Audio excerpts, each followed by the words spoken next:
suis très content d'être parmi mes collègues et amis.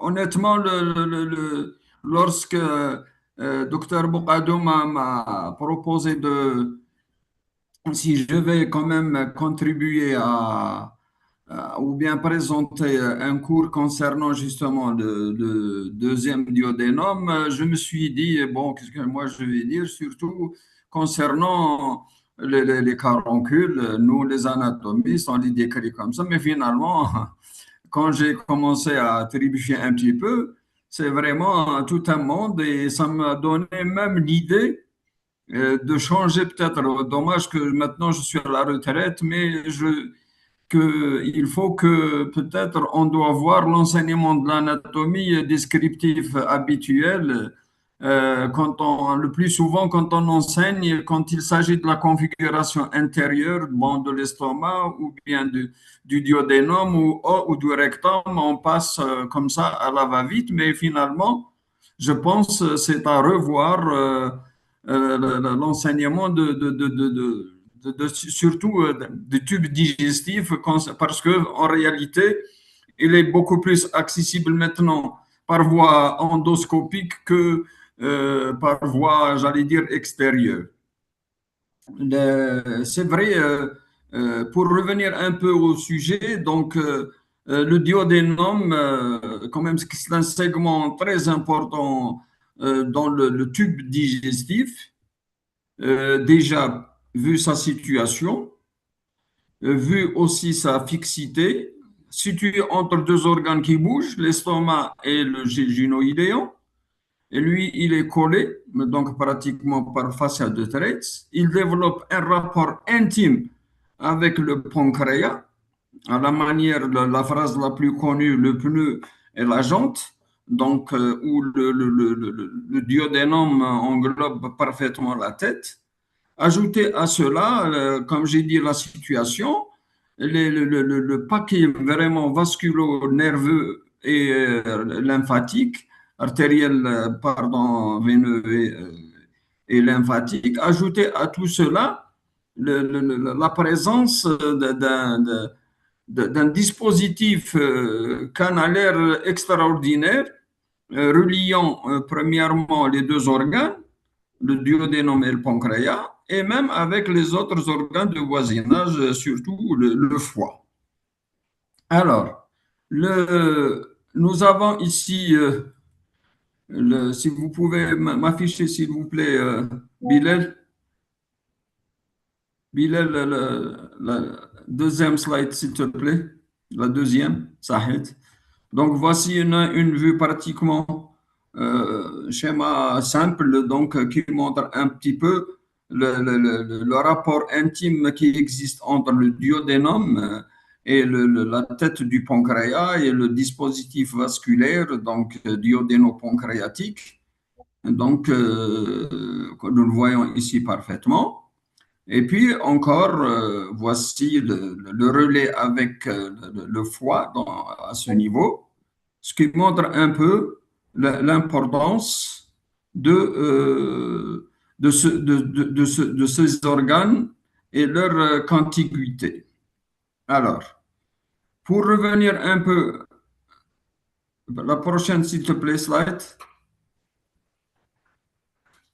Slide, Bilal, Sahid.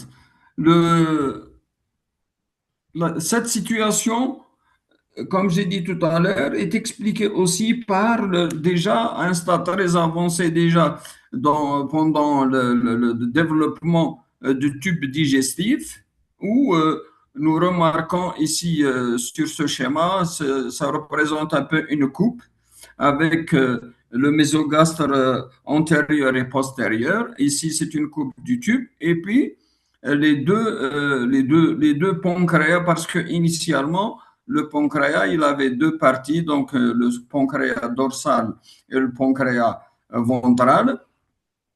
Comme suite au développement très rapide et important du foie, qui va occuper toute la région donc, de l'hypocondre, il va pousser un peu l'estomac et le duodénum, donc il va y avoir une bascule et une rotation donc du duodénum, donc bien la partie initiale. Le Bilal, je ne vois pas le schéma. Bilal, vous m'écoutez?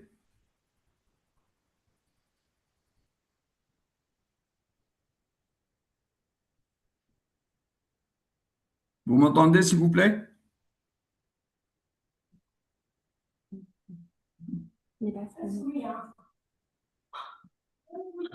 C'est bon, ça a repris.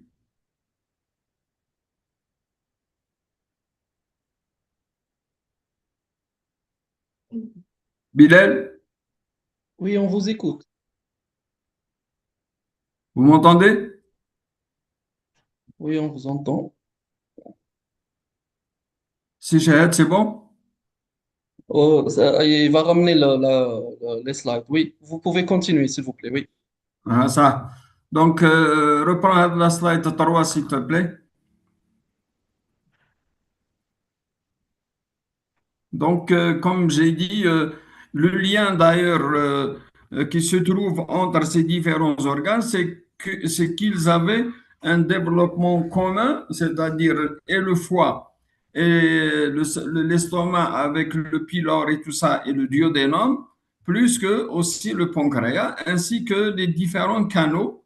Et d'ailleurs, c'est pour cette raison que le pancréas possède déjà deux canaux, un canal principal, le Wirsung, et un canal accessoire. Donc, ce qui expliquait un peu le double origine ou bien de cette glande. Donc, vous avez ici donc le pancréas donc est issu de l'endoblaste comme toutes les viscères généralement.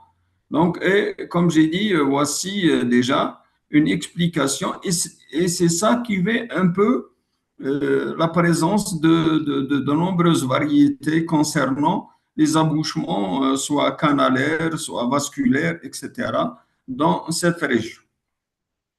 La prochaine, s'il te plaît. Donc, pour revenant un peu à l'anatomie donc du deuxième duodénum, le duodénum est constitué par quatre portions, comme vous le savez. Donc, D1, D2, D3 et D4. D2, c'est la partie la plus importante,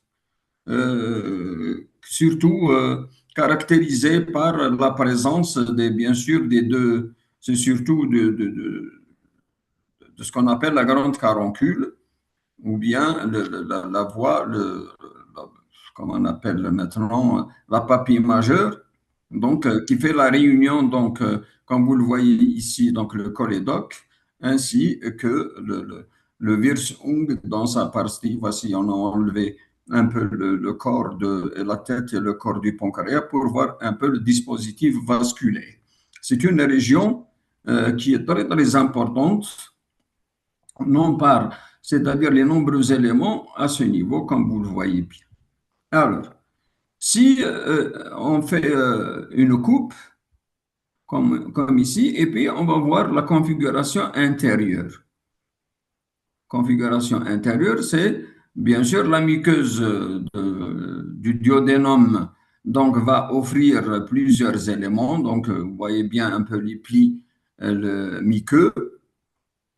Et là, dans la partie presque, bon, pour ne pas revenir un peu à l'angle supérieur, l'angle inférieur, pour un peu déterminer les limites de D2, la grande caroncule à ce niveau qui constitue donc une saillie conique sur la face interne ou médiale, donc qui marque bien sûr le point de convergence des embouchements, comme j'ai dit et répété, donc les voies biliaires et pancréatiques dans le duodène.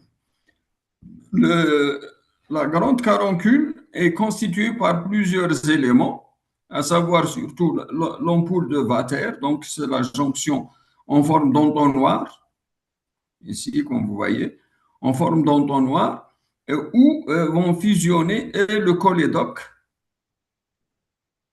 et le Wirsung ou bien le canal principal.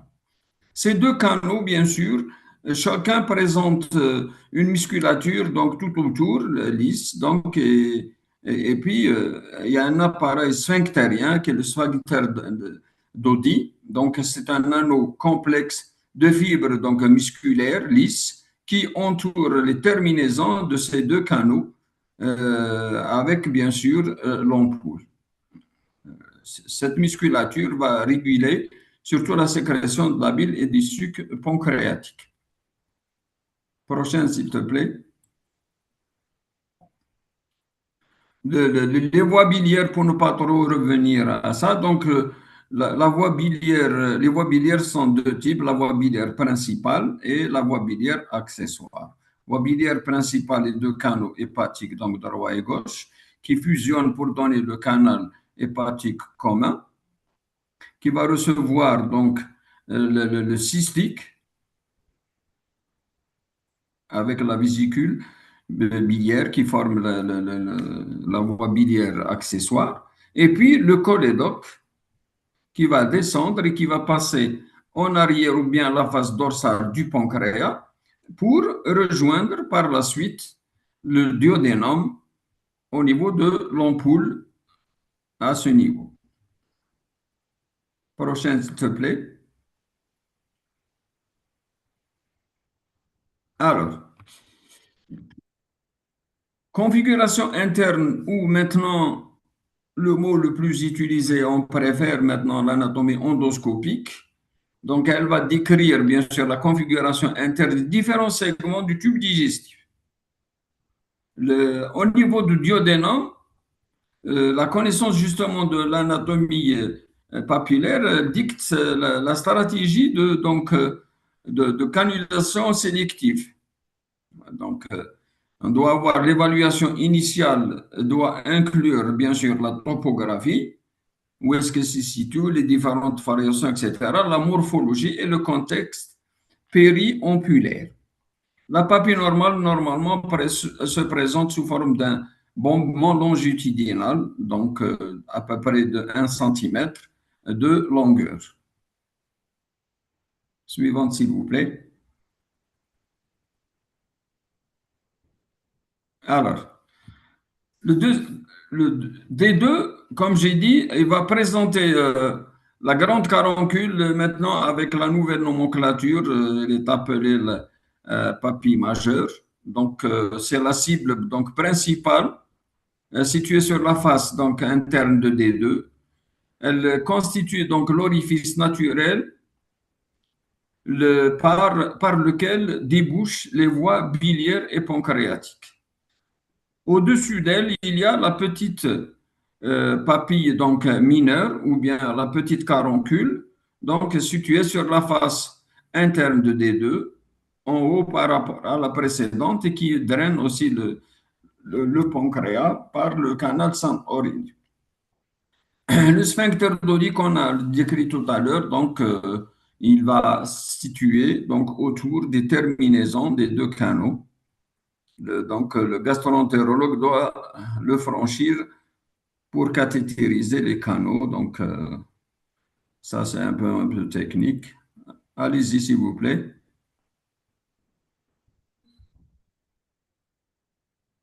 Toujours un peu de répétition, si vous voulez. Alors, donc, d'un premier vue, la papille donc majeure apparaît comme une éminence ou un petit mamelon lisse entre les plis duodénaux sur la paroi médiale. Elle est généralement donc située dans la partie distale d'un pli longitudinal. L'orifice papillaire est orienté un peu vers le bas et sa morphologie est régulière. Tout à l'heure, on avait parlé un peu de différents abouchements et contacts et connexions des différents tubes, etc. Ce qui fait, c'est pour cette raison qu'il y a toujours des variations, soit d'ordre morphologique, soit d'ordre situation, etc. Et là, généralement, les confrères donc gastro-entérologues parlent un peu de 4 types ou plus donc de papilles. Il y a le type 1 le type 2, 3 et 4. Le type 1 est régulière le plus souvent, donc aspect classique. La papille donc, a une apparence normale, sans aucune particularité distinctive. On peut trouver une papille un peu plus petite et plate, donc dont le diamètre est inférieur ou égal à 3 millimètres. Il y a des papilles qui sont saillantes, pendantes, qui font saillir déjà dans la lumière du duodénum, parfois même pendantes avec un orifice orienté caudalement ou vers le haut, si vous voulez. Vers le bas, pardon, excusez. Donc, il y a le type 4 qui est friné, crénelé ou ridé aussi. La muqueuse donc canalaire semble s'étendre distalement en dehors de l'orifice papillaire, soit le long d'une crête, soit dans un pli. Prochaine, s'il vous plaît. Nous avons ici quelques photos donc, des différents types. Vous êtes mieux placé pour voir là-dedans. Donc, voici les différentes donc, papilles normales entre les diverticules, etc. Voilà, passez s'il vous plaît.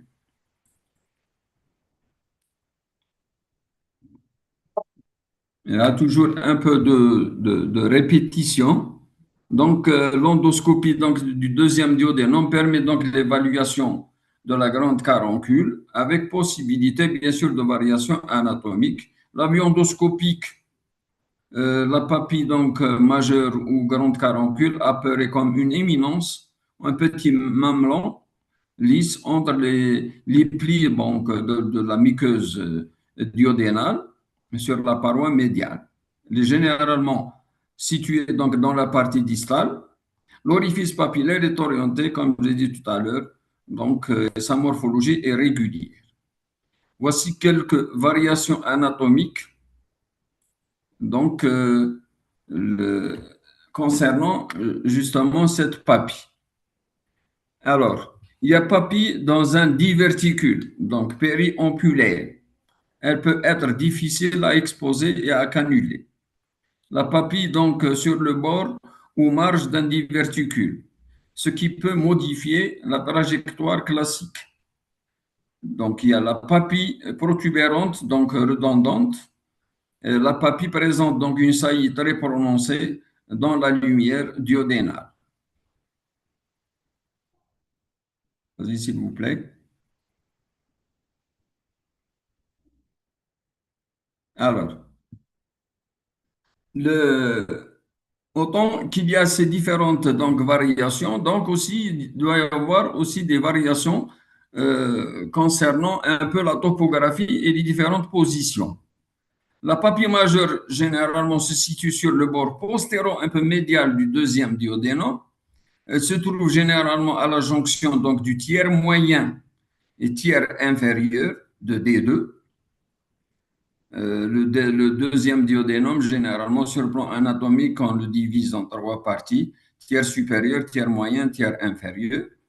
Donc, le pli longitudinal inférieur sert à repérer, ou bien sert de repérer, donc, il est à peu près de 10 à 15 mm pour orienter le cathétérisme. Donc, c'est des trucs techniques qui me dépassent un peu. Donc, les variations topographiques incluent donc le génus superius, la partie supérieure, et D3, la partie inférieure au pli.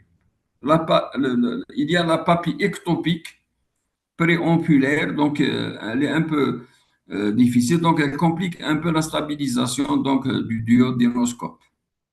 Les collègues, je pense, ils doivent connaître bien. L'incision donc d'une papille ectopique exige une prudence extrême, risque de perforation majeure.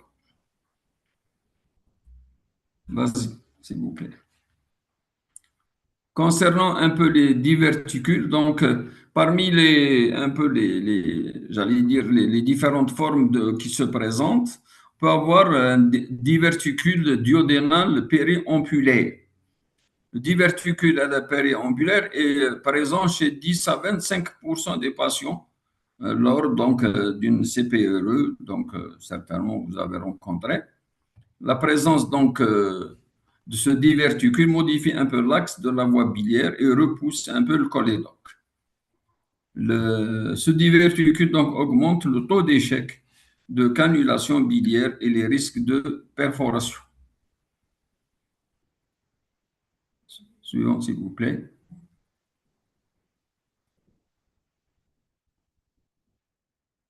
Alors, classification de la papille donc intradiverticulaire.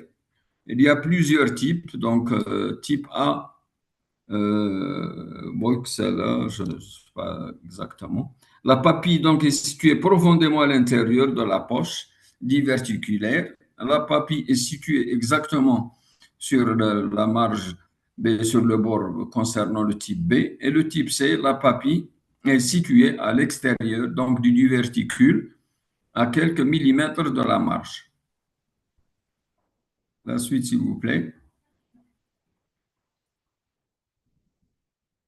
Les mesures donc, et les risques donc, en cas de diverticule. En type A et B, donc l'orifice biliaire, il est donc à 2 mm, donc est souvent rétracté et orienté vers le bas. L'incision donc de sphinctérectomie donc doit être minutieuse, donc à millimétrer, limitée donc à 5 à 8 mm, même pas 1 cm. Le recours donc à l'écho-endoscopie préalable aide à mesurer l'épaisseur tissulaire pariétale. La suite, s'il vous plaît. D'autres, comme on a parlé un peu des variations et les anomalies, donc il y a ce qu'on appelle bon, donc, le pancréas divisant, donc c'est une forme un peu de développement du pancréas, donc résulte donc d'un défaut de fusion des canaux ventraux et dorsaux à la 8e semaine. C'est l'anomalie donc canalaire la plus fréquente, touchant environ 7 à 10% de la population. Le drainage donc, du parenchyme se fait majoritairement par la papille mineure. Suivant, s'il vous plaît.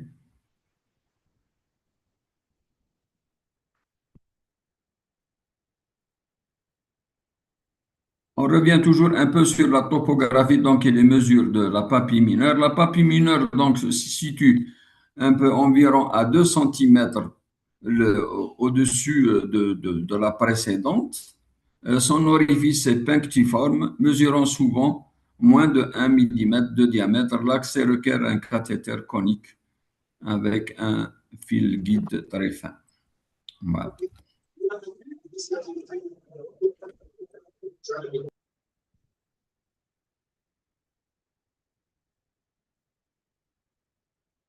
J'entends mal, s'il vous plaît.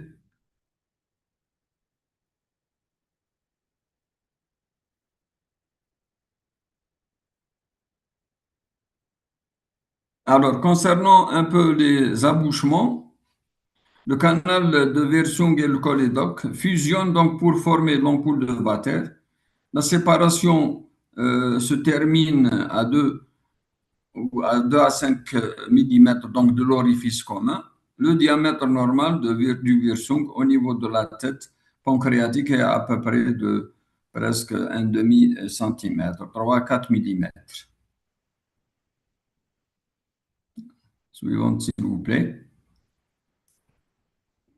Variation de temps en temps, comme on a parlé tout à l'heure, donc les différentes connexions, on peut avoir donc des variations dans la jonction bilio-pancréatique ou hépatopancréatique. Donc, un canal commun anormalement long définit la jonction anormale, favorise le reflux donc, du sucre pancréatique et la bile et le développement de kystes biliaires. La classification donc, se fait selon l'abouchement biliopancréatique ou pancréatico-biliaire.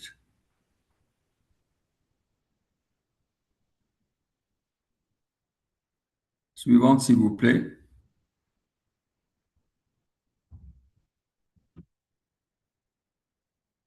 Les différents axes donc, et repères de cannulation donc, L'axe de Wirsung est généralement situé selon la méthode, donc à peu près c'est entre 1 heure et 2 heures par rapport à la papille. La voie biliaire principale donc, se cannule en visant entre 11 heures et midi. L'inflexion du sphincter doit respecter cet angle pour éviter donc les fausses routes.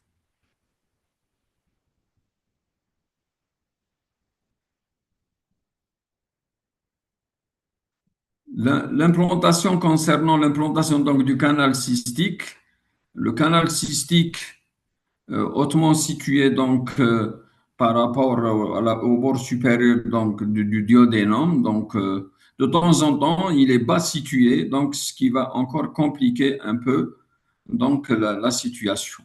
Donc il mesure à peu près 2 à 3 centimètres. Il s'insère donc à droite de la voie biliaire principale. L'implantation basse, donc la jonction cystocolidocienne se situe 10 à 15 mm de la papille. Donc, elle est un peu rétropancréatique, à peu près à ce niveau. Une insertion donc médiale ou postérieure en spirale, c'est à peu près aussi 20%, et déviée de l'ascension du fil guide. Voilà, la prochaine, s'il vous plaît.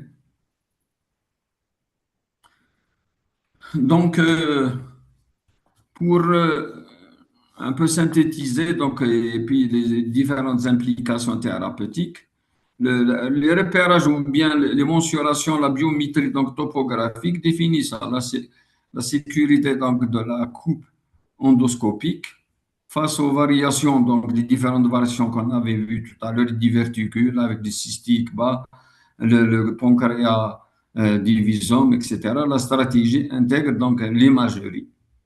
Une sphincterectomie prudente guidée par l'axe canalaire prévient les complications sévères.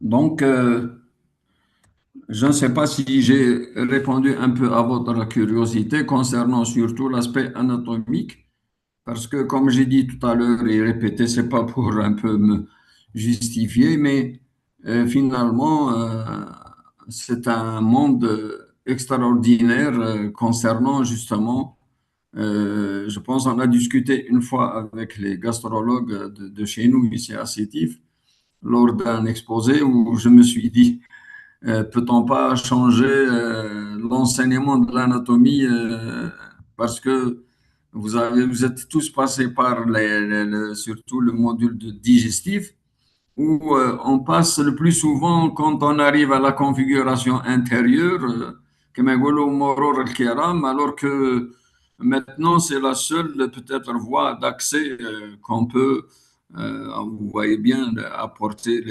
plusieurs types de traitements et d'interventions. Je vous remercie d'être un peu attentif à mon égard. Merci beaucoup, professeur Mahdadi, pour cette présentation. Euh, on passe maintenant à la deuxième communication de notre maître professeur Debzi, médecin-chef du service des pathologies du CHU Mustapha. Donc, il va nous parler des indications de la CPR. Les questions à la fin, les questions, on les laisse à la fin de cette session. À vous la parole, professeur Debzi. Salam. Shukran, Nour. I'm highly honored to participate in this masterclass. I will share now the presentation. I don't know if you have the presentation or not. Do you see the presentation? Non, pas encore. Donc, I think it's a technical problem. c'est notre ami l'informaticien Bilal qui va s'occuper de حكيم دوك نبارطاجي ليكرون من عندي وتباسي لي سلايد كي تبغى نباسي لي سلايد قول لي. Yes, go ahead. No problem. So we will see in 15 minutes the indication of ERCP. As you know, this technique, born in 70, as a diagnostic and therapeutic tool, and now is evolving to therapeutic tool completely. I think there is a second important message with the advent of MRCP, US endoscopy, and cholangioscopy. The indication is evolving. The indication is evolving, and I think these three techniques are complementary. Yes, we have the presentation now. Could you go to the second slide, Bidal, please? And ERCP is a complex procedure that highly operator dependent. And significant adverse event could occur, including pancreatitis, bleeding, perforation, and cholangitis. So the main message, you have to choose the good indication. It's important. I think it's the key message of this presentation. Next slide, please. We will review the main indication, but as you know, we have a tight schedule, so we go to the important indication as choledocholithiasis, cholangitis, biliary structure, malignant and benign, and we will see rapidly some indication in pancreatitis. Next slide. So we start with, next Bilal, please. So we start with choledocholithiasis. As you know, gallstone, the prevalence in general is 10%. And 2 to 4% of patients with gallstone disease develop symptoms. And 20% will become impacted within the bile duct and require intervention. When you are facing this type of patient with symptomatic gallstone disease, you have it's important to know the probability of the stone, the occurring stone in the common bile duct. So you use ultrasonography and even liver test. If ultrasonography and liver tests are normal, so you go to cholecystectomy directly. In the high probability, you have dilated dilated common bile duct with a stone and abnormal liver test. So you go to the ERCP with sphincterotomy. In the intermediate cases, you go to US endoscopy or MRCP, and you decide if there is a stone, you go to ERCP or directly to cholecystectomy. I don't see the slide, Mr. Bilal. Can you go to the next slide, please? Thank you. In this slide from personal data, in the left you have easy stone to remove, and in the right imaging you have a multiple stone with a big stone, and it's difficult stone to remove. So how we deal with the situation? Next, please. Next, please. La suivante. So I told you before how you deal with this situation. In not difficult cases, when you have a stone under under 1.5 millimeter, you go to the sphincterotomy directly with a balloon or with a basket. In a difficult stone, I think it's better to do a sphincterotomy and sphincteroplasty. You have to mention in patient with coagulopathy, you go with a minimal sphincterotomy. If you failed, you have another technique. Essentially, you can use cholangioscopy and mechanical lithotripsy. And if you failed, it's better to refer the patient to surgery or in tertiary center. Next, please.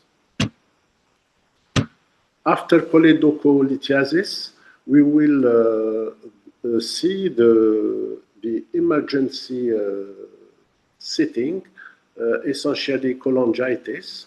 As you know, as mentioned in Tokyo guidelines, you have 3 items to know: systemic inflammation, cholestasis, and imaging studies.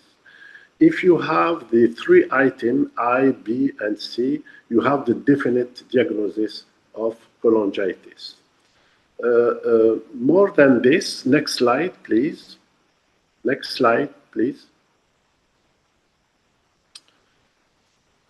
So you have to classify your cholangitis with the Tokyo guidelines as grade 1, grade 2, and grade 3. Grade 1 and grade 2 are mild and moderate cholangitis. So the drainage is not emergency, but in grade 3, you should go to emergency drainage in 24 hours. And at the left, you have the criteria of the different grade. Next one, please.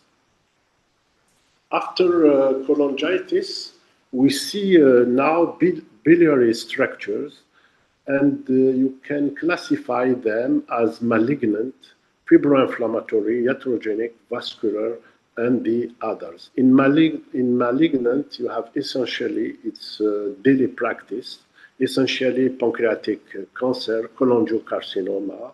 For fibroinflammatory, essentially chronic pancreatitis, PSC, and sometimes IgG4 cholangitis. For iatrogenic, it's important to know the biliary structure secondary to liver transplantation. In case of cavernoma, it's important to know portal biliopathy, and in infectious disease, the Eds cholangiopathy. The next one. Next one, please. This is another personal data about a patient with cholangiocarcinoma Bismuth-2 received last week in our department, and we perform a drainage in emergency. Next one, please. According to European guidelines, the last European guidelines, how you deal with the biliary structure. In this algorithm, you see that after the classical workup with MRCP, or if you haven't MRCP or AUS, you can perform a CT scan, and you go to the diagnosis with tumoral marker. When you put the diagnosis of biliary structure, you divide your structure in perihilar and distal structure. For the in the 2 cases, you should know if the drainage is needed or not. For the distal drainage, now we can start with, if the drainage is needed, we can start with the EUS combined with the ERCP. This is the new this is the new thing in this guidelines. And if you fail to drainage or to the diagnostic, you go to cholangioscopy. In peri-ELAR, if the drainage is not needed, you discuss your patient in a multidisciplinary team, and you decide if you go to tissue acquisition or you go to surgery directly. Next one, please. The next, please. Some word about biliary structure post-liver transplantation. The main differential diagnosis in this patient when you have this problem is to rule out artery thrombosis. If you rule out artery thrombosis, this patient can present bile duct filling defect, anastomotic or non-anastomotic structure, or bile leak. After MRCP, you perform as a first option ERCP. If you failed, you can have the rendezvous technique, or you can go directly to PTC, to percutaneous drainage. Next one, please. This is another personal data showing anastomotic biliary structure. We perform a balloon dilatation, and we perform a stenting, a plastic stent. Next one, please. Next, please. Some word about pancreatitis. So in case of acute biliary pancreatitis, early ERCP should be considered. Only in selected patients, it's important, only in patients with cholangitis or biliary obstruction, because you know some colleagues refer some patient with acute biliary pancreatitis without jaundice and without cholangitis to the ERCP. So cholangitis or biliary obstruction is needed to perform ERCP. I don't want to go in details with sphincter OD dysfunction or pancreativism. As you know, it's a controversial indication. So for chronic pancreatitis, if you have little distal calculi, you can go to endotherapy. And if you have a structure, you can put a stent. For pancreatic ductal structure with a big calculi, you can use endotherapy with ESWL or multiple stenting. Next one. Next one, please, Bilal.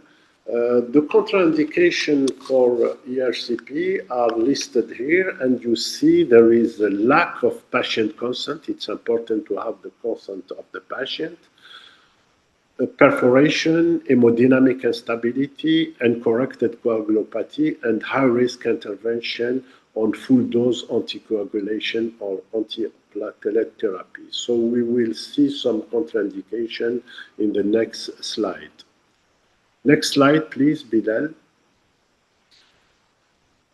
We will finish with 2 slides about special situation. As you know, nowadays we receive a lot of patients on antithrombotic therapy. It's easy to manage patients on aminosalicylate or on anti-vitamin K antagonist and low heparin. It's easy to manage them. You haven't to discontinue the therapy a long time.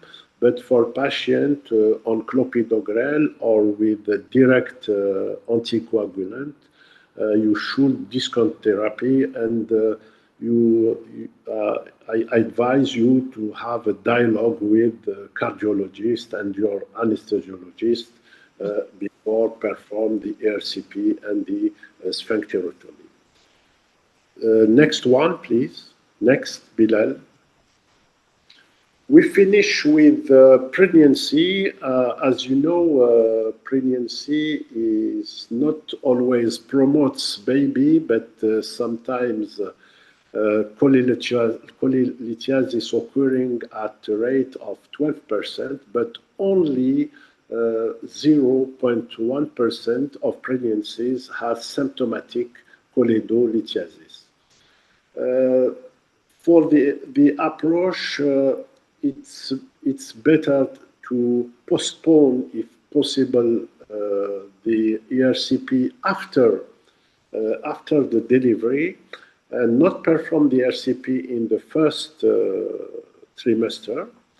If you perform the ERCP the second or the third trimester, you can use the modified ERCP technique.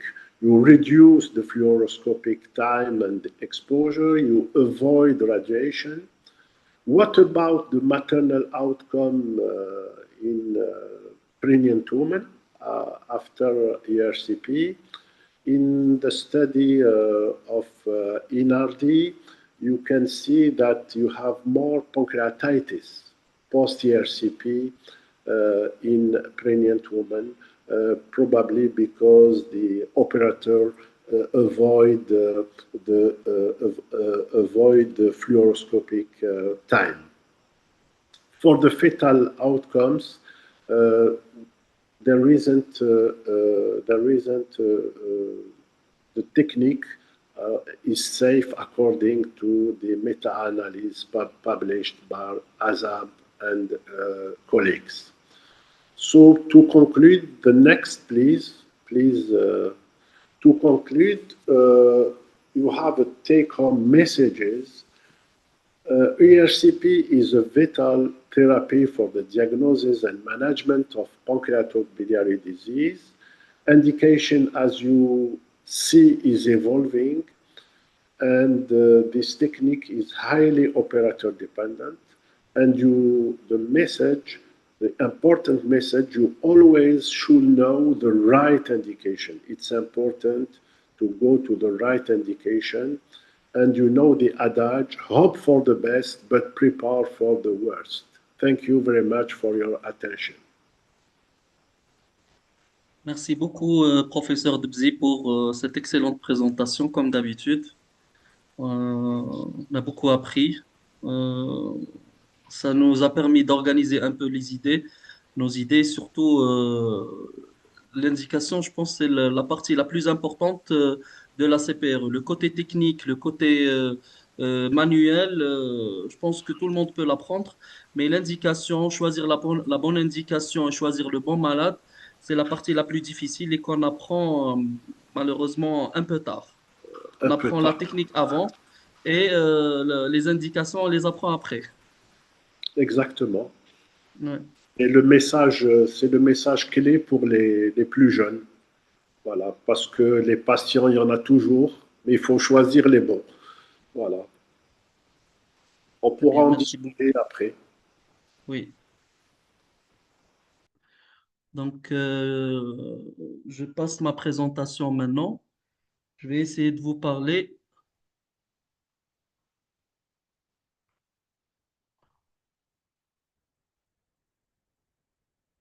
Je ne sais pas si vous arrivez à voir mes slides. Oui. Vous arrivez à les voir? Oui, oui. Avec moi, ça n'a pas marché, mais... Très bien. Donc,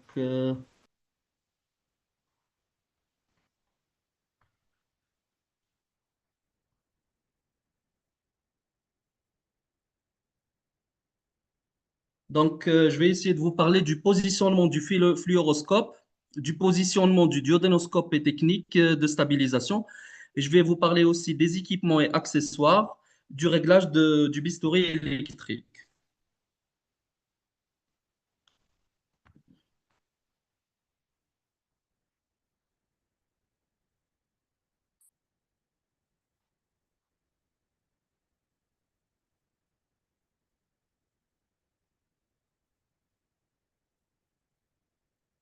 J'arrive pas à avancer les slides.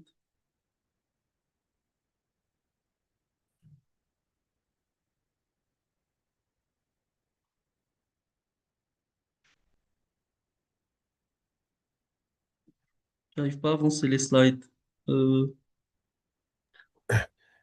حكيم خدم باوربوينت عادي، نحي بلانيكا وخدم. Donc, je travaille sur PowerPoint, c'est ça? Oui, le plan écran, je sais pas problème.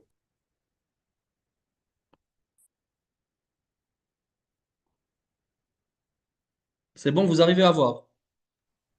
Oui حكيم يمشيو عادي. Donc, l'organisation de la salle de CPRE et le positionnement du malade et du fluoroscope. Donc, comme vous voyez sur cette image, l'organisation de la salle, le malade est ici. Vous arrivez à voir le pointeur? C'est Oui bon le حكيم وي pointeur? بان. Oui. Oui le Donc, pointeur. ici, Oui. vous avez le malade. Donc, le malade. Ici, il y a le fluoroscope qui vient toujours à gauche du malade. L'opérateur, donc l'endoscopiste. Donc, il a la colonne d'endoscopie ici. L'aide opérateur se met derrière l'opérateur ou à droite de l'opérateur. Il a sa table ici.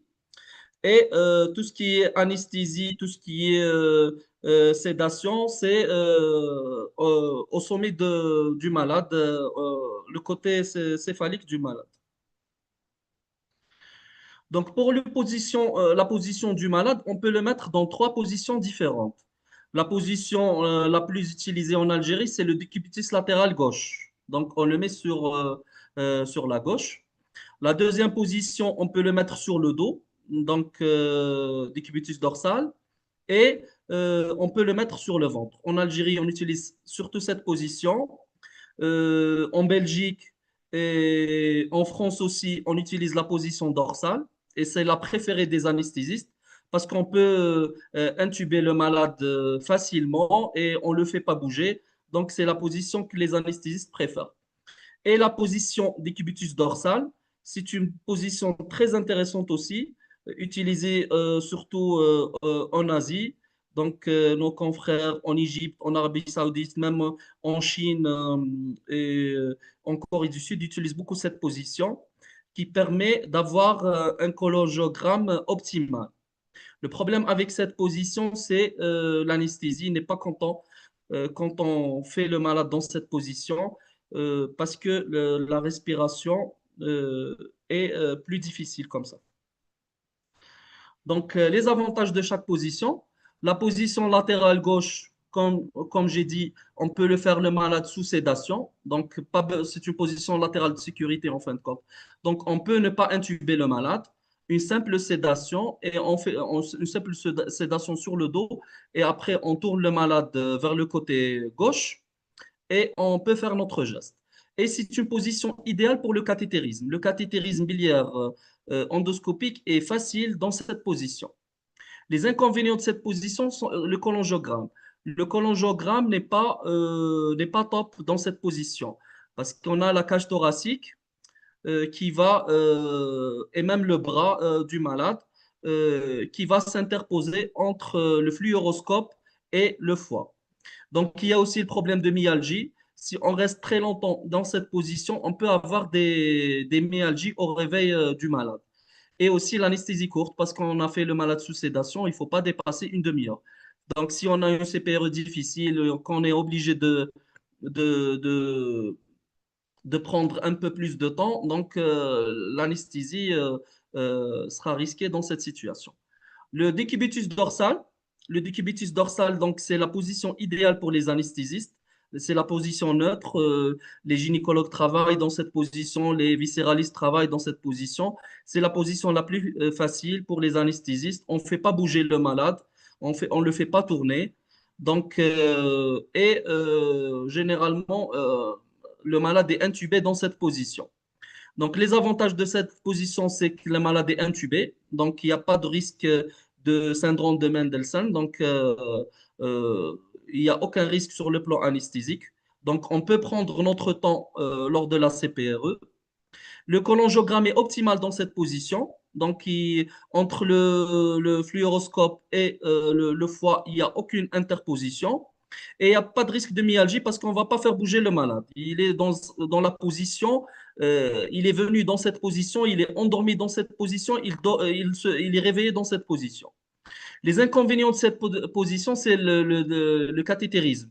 Donc, dans cette position, le cathétérisme est plus difficile. Le cathétérisme est plus facile dans le décubitus latéral gauche ou le décubitus ventral. Dans le décubitus dorsal, il faut s'entraîner pour s'habituer à cette position. Il faut beaucoup d'entraînement pour s'habituer à cette position. On a aussi le décubitus ventral, très apprécié en Asie. On peut le faire sous sédation ou malade intubé dans les deux situations. Le cathétérisme est facile, le cholangiogramme est optimal. Là aussi, il n'y a aucune interposition entre le fluoroscope et le foie. Les inconvénients, il y a les myalgies parce qu'on va faire bouger le malade. Et il y a le risque d'anesthésie courte parce que on va faire le malade sous sédation. Sinon, si on le fait intuber, on peut prendre notre temps. Ici, je vous montre, c'est des malades réels de notre centre. Vous avez ici à gauche un malade qui est fait en décubitus latéral gauche. Vous voyez la voie biliaire principale et les canaux biliaires intrahépatiques. Donc, toujours la colonne vertébrale, il faut qu'elle soit rectiligne sur le cholangiogramme, dans la même direction que celle de l'endoscope. Donc, ici, c'est position latérale gauche et ici, position dorsale, décubitus dorsal. Ici, on voit que le cholangiogramme est de meilleure qualité et l'appréciation de l'arbre biliaire est meilleure dans cette position. Donc, en résumé, décubitus dorsal, décubitus ventral, le cholangiogramme, il est optimal. Décubitus latéral gauche, problème de cholangiogramme, mais le cathétérisme est facile. Mais ce que je conseille pour quelqu'un qui débute, il faut commencer d'abord par le décubitus latéral gauche parce que le principal objectif pour quelqu'un qui débute, c'est de canuler facilement, de ne pas avoir de complications. Donc, commencez toujours par le décubitus latéral gauche avec un malade intubé. Il faut insister pour que le malade soit intubé pour être à l'aise côté anesthésie. On va parler maintenant de l'équipement et des accessoires. L'équipement, il faut avoir une table adaptée pour la CPRE. La table, il faut qu'elle soit, qu'il n'y ait pas de métal entre le fluoroscope et le malade. Pas de métal ici. Il ne faut pas qu'il y ait de métal, sinon on va l'avoir sur le cholangiogramme. Et il faut que le fluoroscope puisse glisser sous la table. Il ne faut pas que la table il faut que la table soit libre sur cette partie-là pour pouvoir glisser de façon verticale le fluoroscope. Donc, la table adaptée, c'est très important. On peut la trouver dans toutes les cliniques, tous les centres hospitaliers.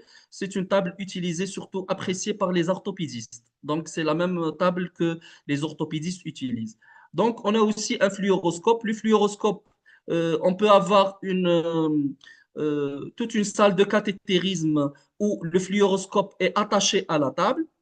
Et on peut avoir un fluoroscope mobile comme celui-là, l'arceau mobile comme celui-là, utilisé aussi, disponible aussi dans toutes les cliniques, dans tous les centres hospitaliers, publics ou privés. Il est utilisé par les orthopédistes, utilisé aussi pour les chirurgiens pour faire la cholangiographie. On a besoin aussi pour faire une CPRE d'un duodénoscope, donc un endoscope à vision latérale. La particularité du duodénoscope, c'est qu'il a ce qu'on appelle un érecteur, donc elevator, donc un bouton en plus ici sur le le bras de l'endoscope. Et donc, on le voit ici sur son extrémité distale, l'élévateur, donc qui va permettre de manipuler les instruments qu'on va utiliser, de les élever et de les faire descendre. Et la particularité aussi du duodénoscope, c'est qu'il a un canal opérateur large, très large. Il fait 4 mm,2. 4.2, donc c'est un canal opérateur qui va permettre le passage de tous les instruments et aussi des stents jusqu'à 11,5 French. Il est préférable et même nécessaire d'utiliser une pompe CO2. La pompe CO2, c'est pas vraiment un luxe. Maintenant, pour faire une CPRE dans les règles, il faut utiliser le CO2. Donc, en Algérie, on peut utiliser le CO2 mural, mais en Algérie, c'est difficile d'utiliser le CO2 mural. Je ne sais pas pourquoi. Dans tous les centres que j'ai vus en Algérie, on utilise la bouteille, donc bouteille de CO2, donc pas le CO2 mural, avec un manodétendeur pour pouvoir pour avoir un CO2 pour la CPR. Contrairement aux chirurgiens viscéralistes et aux gynécologues qui utilisent avec leur insufflateur CO2, utilisent le CO2 mural, nous n'arrivons pas à l'utiliser. Problème technique ou problème de réglage. Donc, si quelqu'un a la réponse, j'aimerais bien la connaître. Le bistouri électrique, il faut avoir un bistouri électrique, surtout pour faire la sphinctérotomie. Donc, plusieurs types de bistouri électriques sont utilisés en Algérie. On a l'ICC 200, l'RB, l'ancien, l'ICC 200, très pratique, petit, et il fait l'affaire. Donc, on peut l'utiliser pour faire la CPR. Il y a le plus récent, c'est le Vaio 3, donc toujours de la firme allemande RB. Euh, c'est un vrai couteau suisse. Il y a plusieurs paramètres. Il peut être utilisé par les autres spécialités, chirurgie viscérale, gynéco-uro. Donc, on peut l'avoir dans un centre et le partager avec les autres spécialités. Les bistouris électriques, il faut qu'ils soient adaptés pour l'endoscopie digestive. On ne peut pas utiliser tous les bistouris électriques des chirurgiens. Certains bistouris électriques disposent de l'endocut, donc l'option endocoupe, adaptée pour l'endoscopie digestive, et d'autres non. Donc, ceux qui disposent de l'option endocoupe peuvent être utilisés pour la CPRE, pour tout ce qui est geste endoscopique. Les autres, non. Donc, l'Olympus ESG 100, le deuxième le plus connu bistouri électrique utilisé par les gastro.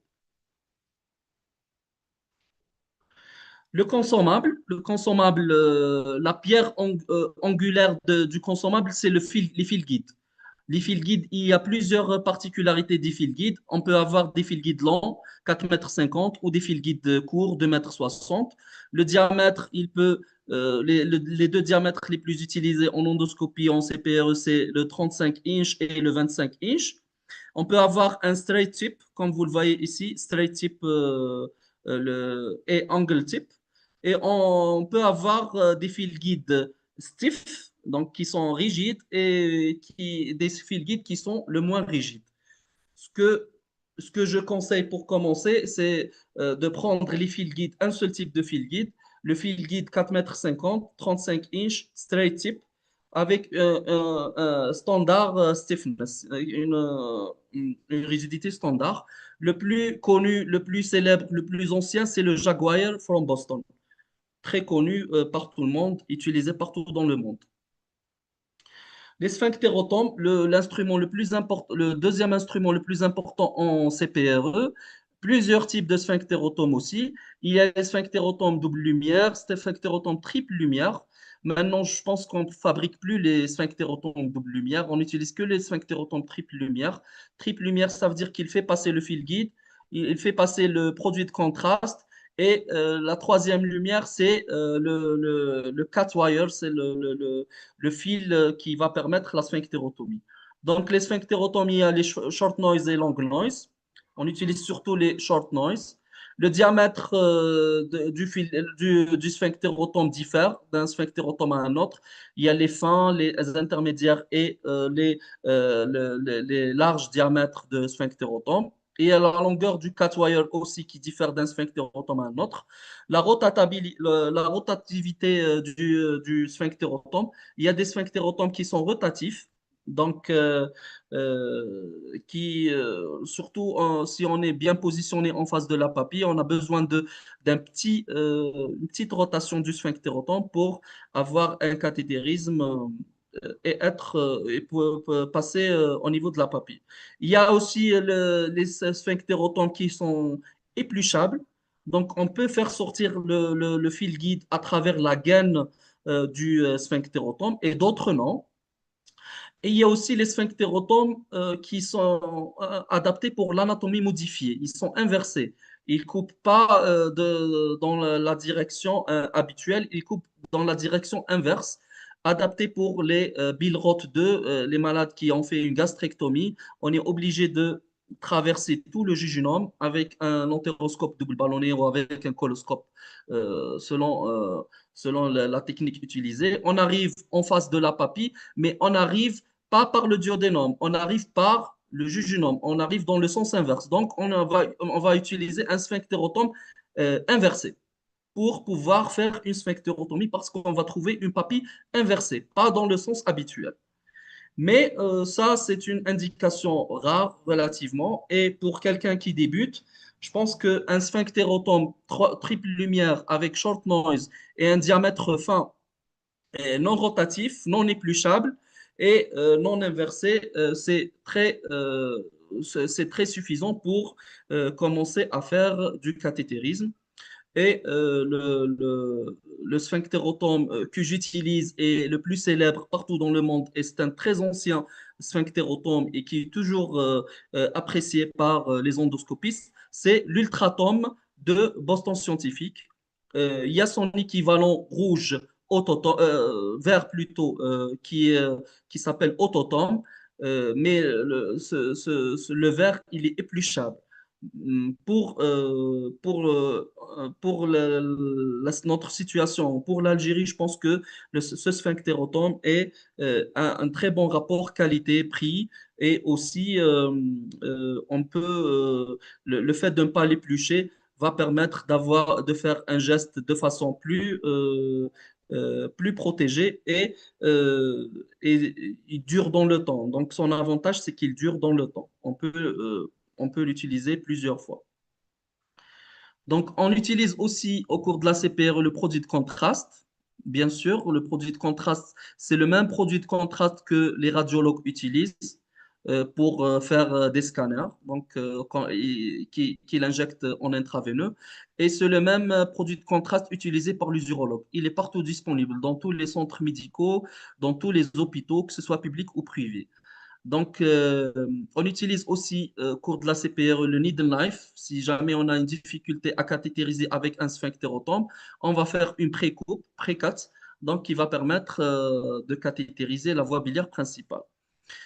Avant, on utilisait la canula qui est, comme vous le voyez, droite, n'est pas comme le sphinctérotome courbé. Donc, dans certaines situations, elle est utile pour certains cathétérismes difficiles. Avant, on commençait par la canula et on travaillait ensuite avec un sphinctérotome. Maintenant, on commence directement avec un sphinctérotome. Si jamais la cannulation est difficile, le cathétérisme est difficile, on utilise la canula. Et aussi, parfois, on l'utilise aussi s'il y a une sténose très serrée. Donc, le fait d'avoir un instrument droit va permettre de passer à travers la sténose. Il y a aussi les ballonnets d'extraction. Il y a les ballonnets avec deux niveaux, surtout ceux de Boston Scientific. Donc, ils ont les ballonnets 9-12, 12-15 et 15-18. Donc, deux niveaux. Il y a les ballonnets qui ont trois niveaux. Surtout, par exemple, on a 12, 15, 18, le plus utilisé et le plus pratique. Et le mode d'injection des ballonnets diffère d'un ballonnet à un autre. Il y a les ballonnets qui injectent au-dessus du ballonnet lui-même, donc ici. Donc, et il y a des sphinctérotomes qui injectent en dessous du ballonnet. Donc, il est préférable d'avoir un ballonnet qui injecte above, au-dessus du ballonnet. Comme ça, on peut faire un cholangiogramme correct. On gonfle le ballonnet, on injecte au-dessus du ballonnet et on fait notre sweeping, donc le ramonage, tout en opacifiant l'arbre biliaire en amont. Donc, l'idéal, c'est d'avoir des ballonnets above. Donc, on peut utiliser aussi pour la CPRE les dormias et les lithotripseurs mécaniques. Donc, il est préféré d'utiliser les dormiens filoguidés, surtout pour quelqu'un qui débute. Donc, si on veut faire une sphinctéroplastie, on utilise les ballonnets de dilatation. Donc, c'est les mêmes. De préférence, il faut utiliser les ballonnets de Boston CRE, qui sont aussi utilisés pour la dilatation œsophagienne, colique et duodénale. Et on peut utiliser aussi les bougies et les ballonnets pour les sténoses biliaires, donc les sténoses de la voie biliaire elle-même, donc pas de la papille, de la voie biliaire elle-même, donc sténose surtout iatrogène, bénigne. On peut utiliser aussi, lors de la CPRE, les stents plastiques et métalliques. Il y a différents stents plastiques et métalliques. On ne va pas s'étaler sur ça. On peut utiliser aussi un cholédocoscope pour voir la voie biliaire de l'intérieur, faire des biopsies et éventuellement faire une lithotricie mécanique. On passe maintenant au positionnement du duodénoscope. Le positionnement du duodénoscope, vous allez voir une vidéo tout à l'heure. Donc, le duodénoscope, on doit commencer par traverser l'estomac. On traverse l'œsophage, puis l'estomac en suivant la grande courbure. Puis, on passe le pylore. Comment on passe le pylore? En laissant l'orifice pylorique en dessous du champ visuel. Donc, c'est la position du coucher de soleil. Donc, on a le pylore juste en bas de notre image, sur le bas de notre écran. Donc, comment on passe le genou supérus? C'est la manœuvre charrière. L'appareil forme initialement une grande courbure parce qu'il est au niveau de l'estomac, donc il a suivi la grande courbure. Donc, on va biquiller avec le up et aussi le right en poussant vers le genou supérus. Donc, comme ça, on peut passer le genou supérus. Après le passage du genou supérus, on doit faire la position courte. On doit retirer l'endoscope pour déboucler, pour être en face de la papille. Donc, ça va permettre de stabiliser l'appareil et faire supprimer la boucle gastrique. La manœuvre, comme on l'a fait, presque la même manœuvre utilisée pour déboucler en coloscopie. On fait une torsion horaire et on retire notre endoscope. Donc, l'endoscope va se redresser le long de la petite courbure. La distance sera de 60 cm seulement. Et quand on retire, la papille va se rapprocher de nous paradoxalement. On va voir sur cette vidéo comment l'opérateur va faire la manœuvre et en même temps la vision endoscopique. Là, il est au niveau de la bouche. Le malade n'est pas intubé, comme vous voyez. Donc, il va passer le pharynx comme lors de la gastroscopie. Donc, un petit up. Donc, il va traverser l'œsophage. Vous voyez, la caméra est collée à la muqueuse œsophagienne. On ne voit rien. On ne voit pas la lumière œsophagienne. Donc, il va pousser, gentle push, jusqu'à arriver au niveau de l'estomac. Au niveau de l'estomac, il va aspirer le contenu gastrique et il va suivre la grande courbure.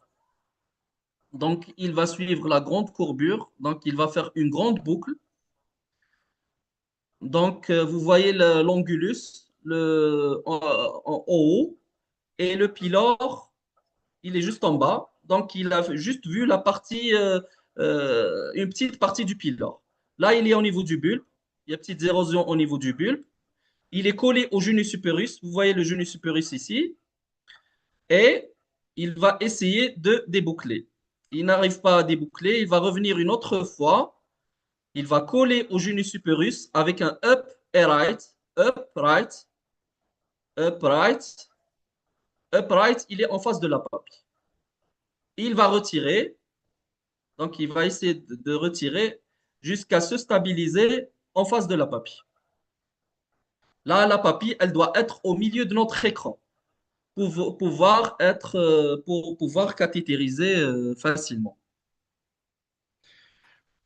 Donc, les techniques de stabilisation rapidement. Donc, après avoir fait notre up et right, on doit verrouiller le frein de la petite roue, donc de la molette droite-gauche. On doit la verrouiller, freiner. Et parfois, on freine même la grande molette qui est haut et bas. Donc, on la freine. Sinon, on peut la bloquer avec le pouce gauche. Donc, ça va permettre de se stabiliser en face de la papille. Donc, c'est la première étape. On utilise aussi les recteurs pour stabiliser les instruments. Le fait de soulever les recteurs va permettre de bloquer les instruments. Et si on bloque les instruments, surtout s'ils sont à l'intérieur de la voie biliaire, ça va permettre de stabiliser l'endoscope lui-même. Il faut toujours s'appuyer sur le genou supérieur. Comme vous voyez sur le cholangiogramme, l'endoscope fait une petite angulation. Cette angulation, elle fait sorte de pivot au niveau de l'angulus. Donc, le fait d'avoir cette angulation va permettre de stabiliser l'endoscope. Il faut aussi ne pas trop insuffler. Donc, le fait d'insuffler va augmenter la taille du dénome et de l'estomac. Et donc, l'endoscope ne sera pas stable. De préférence, il faut utiliser le CO2. Et comme je vous ai dit, ce n'est plus une préférence, c'est une nécessité maintenant. Pour les contractions duodénales, parfois quand on travaille, on a beaucoup de contractions duodénales, on demande à notre anesthésiste de faire des injections intraveineuses, soit de glucagon, soit de spasfon, soit de riabal, pour figer temporairement les contractions duodénales. Ça va permettre aussi de stabiliser notre endoscope. Je termine par le réglage de l'unité électrochirurgicale. Le réglage de l'unité électrochirurgicale lors de la CPRE est très facile. Donc, il n'y a pas beaucoup de choses à connaître par rapport au bistouri électrique. Pour l'RB, ici, c'est de son le plus connu, le plus disponible partout en Algérie. C'est le plus ancien et il fait l'affaire pour la CPRE. Il est suffisant pour faire une CPRE. Donc, le mode est, il faut avoir le mode endocoupe, donc endocut toujours, donc en endoscopie digestive. On utilise bien sûr le système monopolaire, pas le bipolaire. Donc, le monopolaire en endoscopie digestive. Donc, la coagulation, on utilise forced coag. Donc, sur le bistouri électrique, ici, c'est 200, il y a forced coag and soft coag. Donc, on utilise forced coag. On peut utiliser aussi soft coag, pas de souci. Donc, ici, j'ai mis le voltage à 30. On peut aller jusqu'à 60. Il faut savoir que plus la coagulation est élevée, plus le risque de pancréatite augmente. Donc, le mieux, c'est de faire une coagulation la plus faible possible. Et pour la coupe, on utilise Fe2 et 80 watts. Donc, ça, c'est suffisant. Donc, pour le Vaio 3, donc le RB Vaio 3, le bistouri le plus récent, le plus utilisé partout dans le monde. Donc, là aussi, il n'y a pas beaucoup de choses à connaître. Le réglage, le bistouri lui-même est réglé sur un mode qui est applicable pour la CPRE. Donc, on ouvre notre bistouri électrique qui a toutes les spécialités possibles. On appuie sur gastroentérologie. Après, on choisit notre mode, le mode ERCP. Quand on ouvre ERCP, on trouve déjà le réglage. Déjà, le bistouri électrique est déjà réglé sur un mode qu'on peut directement utiliser, pas de problème. Donc, le réglage, il est fait sur endocote I. Donc, sur le bistouri électrique Vaio 3, il y a endocote I et endocote Q. Endocote Q, c'est surtout pour les dissections et les résections de polypes. Endocote I, c'est pour la CPRE. Donc, endocote I, effet 2 et forced coag, effet 3. C'est pas comme la dissection ou lors des poèmes où on doit changer le mode 10 fois lors du même geste. Non, au cours de la CPRE, c'est les mêmes paramètres qu'on utilise et qu'on change presque jamais. Et je vous remercie.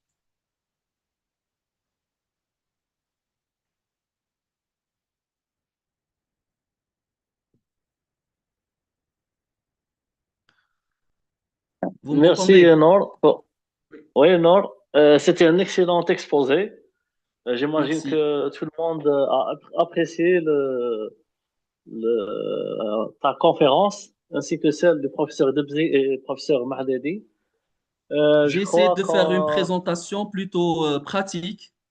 Oui, oui, c'était J'ai très essayé de pratique. coller à la réalité algérienne.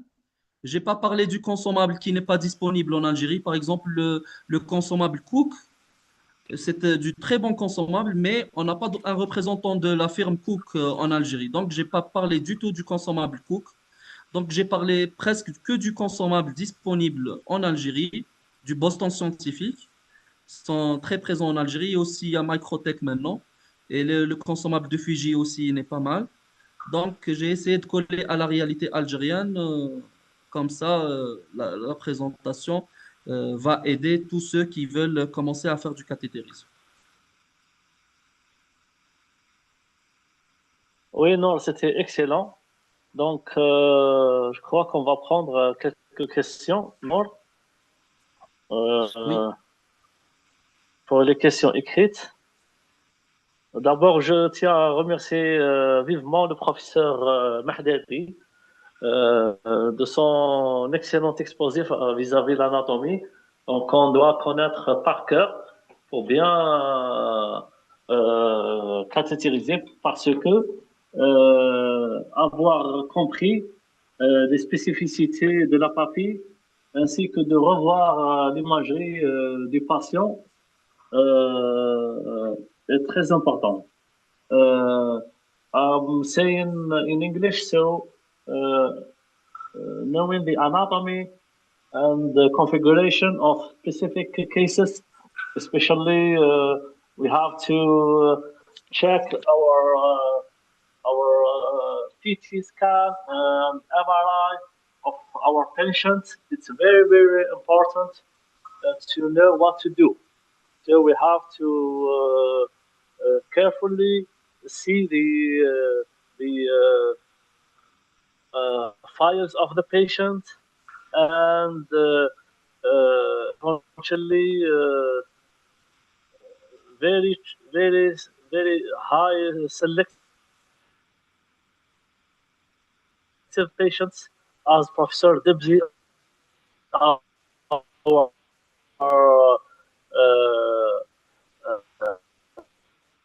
professor and mentor says in the indications, yeah, we have to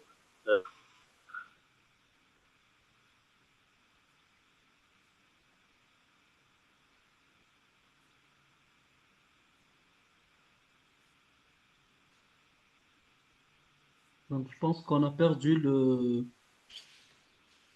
Imad, notre d'entendre. ami Ayman. Je ne sais pas si professeur Mahdadi est parmi nous. Il est toujours parmi nous, professeur Mahdadi. Je pense qu'il n'est plus. Tu as une question, Nour. Oui, j'aurais aimé lui poser une question au professeur Mahdadi. Ah, il est là. Professeur Mahdadi. Professeur Mahdadi, vous nous écoutez? Mettez votre micro. Professeur Mahdadi. Il est en mute.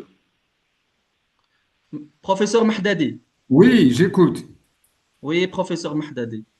Merci encore une fois pour votre présentation. Donc, j'ai une question par rapport aux papilles paradis-verticulaires. Donc, comme Oui. vous avez dit, il y a une difficulté côté cathétérisme pour faire lors des papilles paradis-verticulaires ou intradiverticulaires. Sur le plan anatomique, qu'est-ce qui fait que des malades ont des diverticules, ont des papilles paradis-verticulaires et d'autres non? Avant, je pensais que les papilles paradis-verticulaires, on les trouve chez les personnes très âgées. Maintenant, on les voit de plus en plus, même chez les jeunes. Donc, on voit des papilles paradis-verticulaires et papilles intradiverticulaires. Et c'est des papilles dont le cathétérisme est difficile. Qu'est-ce qui fait sur le plan anatomique que certains malades ont des papilles paradis-verticulaires et d'autres non? Ouais, honnêtement, j'ai pas vraiment une réponse parce que je l'ai dit peut-être pour ne pas me justifier au début parce que, comme je l'ai dit, bon, nous, pratiquement, on était formés un peu sur l'anatomie un peu classique, descriptive et tout ça. Ça, c'est une question peut-être un peu d'ordre un peu histologique et tout ça. Peut-être un peu, j'allais dire, peut-être un peu lié à la génétique, parce que, bon, les diverticules, on ne peut pas vraiment dire que, par exemple, telle ligne ou là, tel muscle, il y a des muscles déjà qui sont déjà surnuméraires et tout ça. Donc, avec les diverticules, je ne sais pas exactement, et je ne peux pas vous répondre. Même, je l'ai dit tout à l'heure, enfin, l'Ahmed, quand il m'a proposé ça, je me suis dit, qu'est-ce que je vais dire, mais finalement, il y a beaucoup de choses à dire, mais peut-être pas les anatomistes qui vont essayer de faire ça. C'est vous qui vous êtes un peu à côté de la papille et les différentes formes, et je suppose que c'est pas à chaque fois vous trouvez la même chose. Oui, oui. C'est très difficile, mais je n'ai pas vraiment de réponse exacte. S'il y a les Ramtama, peut-être, s'ils peuvent La papille, nous c'est comme renseigner. l'empreinte digitale. Ça diffère d'un malade Voilà, à un ça. autre. Déjà, c'est très, très important, déjà. À chaque fois, je répète, je tiens, peut-être, j'ai dit tout à l'heure, je suis à la retraite, mais j'ai toujours dans ma tête, j'ai toujours souhaité développer l'anatomie microscopique. En anatomie, quand on donne des cours, déjà, peut-être vous avez passé par la même chose. On arrive, on étudie l'œsophage.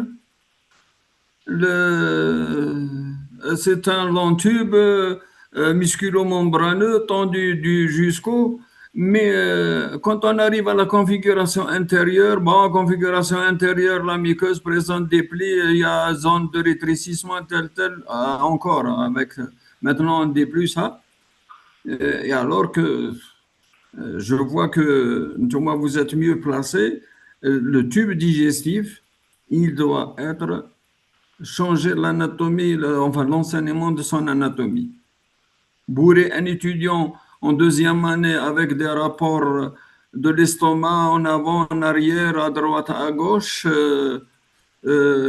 qui va juste répondre encore par des QCS et ne pas insister sur l'anatomie utile, accessible et palpable. Moi, je trouve, peut-être, moi, vous êtes mieux placé. Maintenant, vous réclamez que nos étudiants ne connaissent rien de la configuration intérieure des organes. Est-ce que peut-être on peut ajouter un chapitre?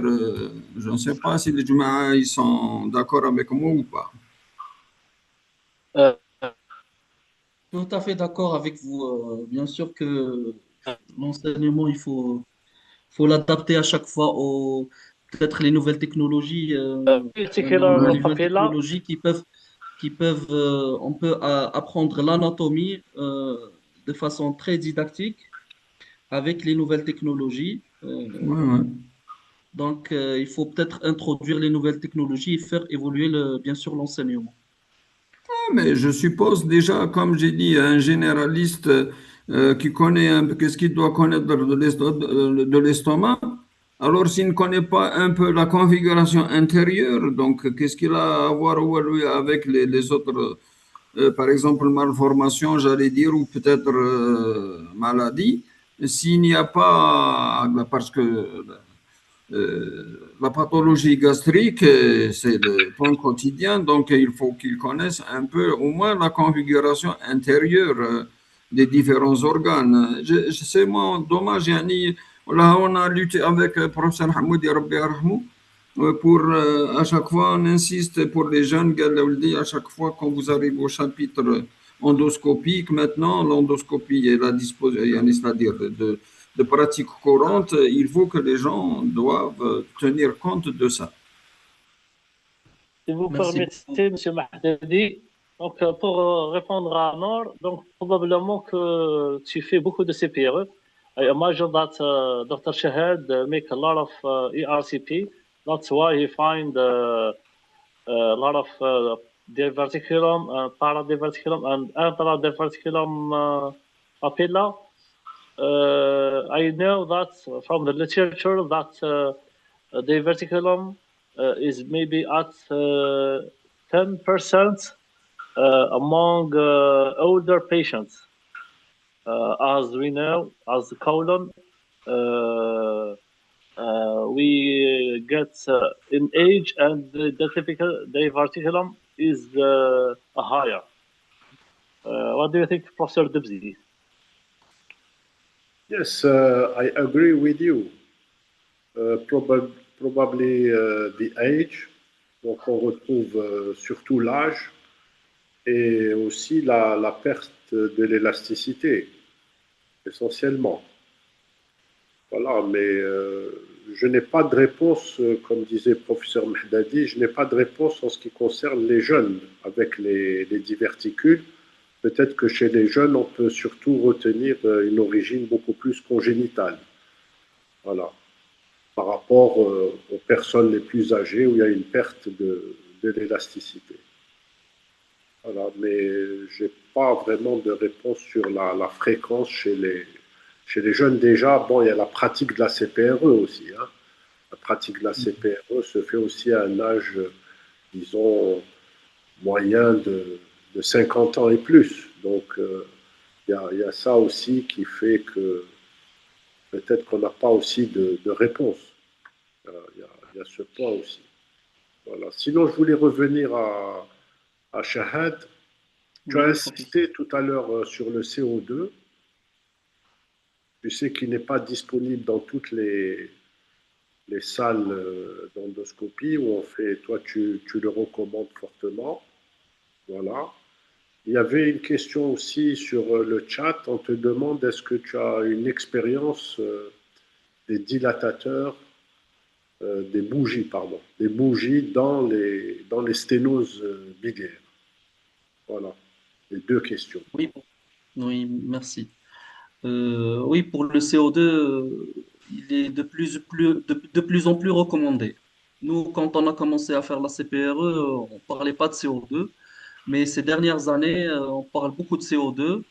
Il permet, comme j'ai dit sur la présentation, une stabilisation, contrairement à l'air ambiant, apparemment qui provoque une distension grélique et aussi de l'estomac. Le CO2 est plus doux, donc il provoque, même si on insuffle beaucoup, on peut garder une position stable plus longtemps en face de la papille. Donc, il permet de stabiliser notre endoscope. Et si jamais on fait une perforation, c'est comme les chirurgiens, le fait d'avoir une perforation, que ce soit papillaire ou au niveau de la voie biliaire et même péripapillaire duodénale, le fait d'avoir une perforation même petite, sous CO2, on est protégé, on peut arrêter l'alimentation quelques jours et la perforation peut se fermer d'elle-même. Si, par exemple, on a une perforation avec de l'air ambiant, donc les complications seront plus difficiles à gérer. Donc, les gestes d'interventionnel, endoscopie interventionnelle en général, le CO2 est de plus en plus recommandé. Et comment ça, c'est pour le CO2. Oui. Comment tu fais sur le plan pratique pour l'avoir? Pour l'avoir, il faut avoir un insufflateur. Oui. C'est le seul investissement. Un insufflateur CO2 adapté pour la gastro. Donc, il y a les insufflateurs pour les chirurgiens. Donc, il ne faut pas l'utiliser. Il n'est pas adapté du tout pour la gastro.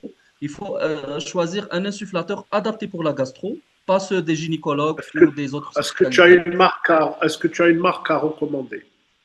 Il y a plusieurs marques. Et généralement, c'est des marques, c'est pas les marques habituelles qu'on connaît. C'est pas les Fuji, Pentax ou Olympus. Ils sous-traitent. Par exemple, si vous allez chez Pentax, moi j'ai un insufflateur acheté de chez Pentax. Ils travaillent avec une société américaine qui fabriquent les insufflateurs CO2 et ils vendent les insufflateurs sous leur marque. Or que c'est pas du Très tout bien. eux qui fabriquent les insufflateurs.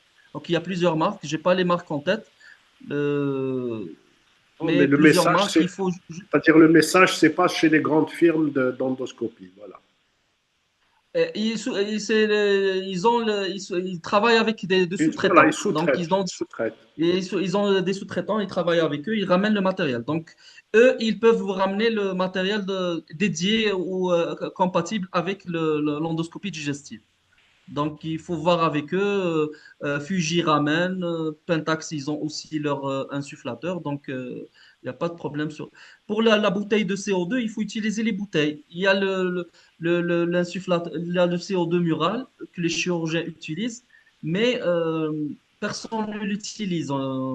Personne n'a pu l'utiliser en Algérie. Il faut avoir une bouteille avec un détendeur comme Exact. ceux que j'ai montrés et l'utiliser avec une machine insufflateur CO2 et le raccorder avec l'endoscope.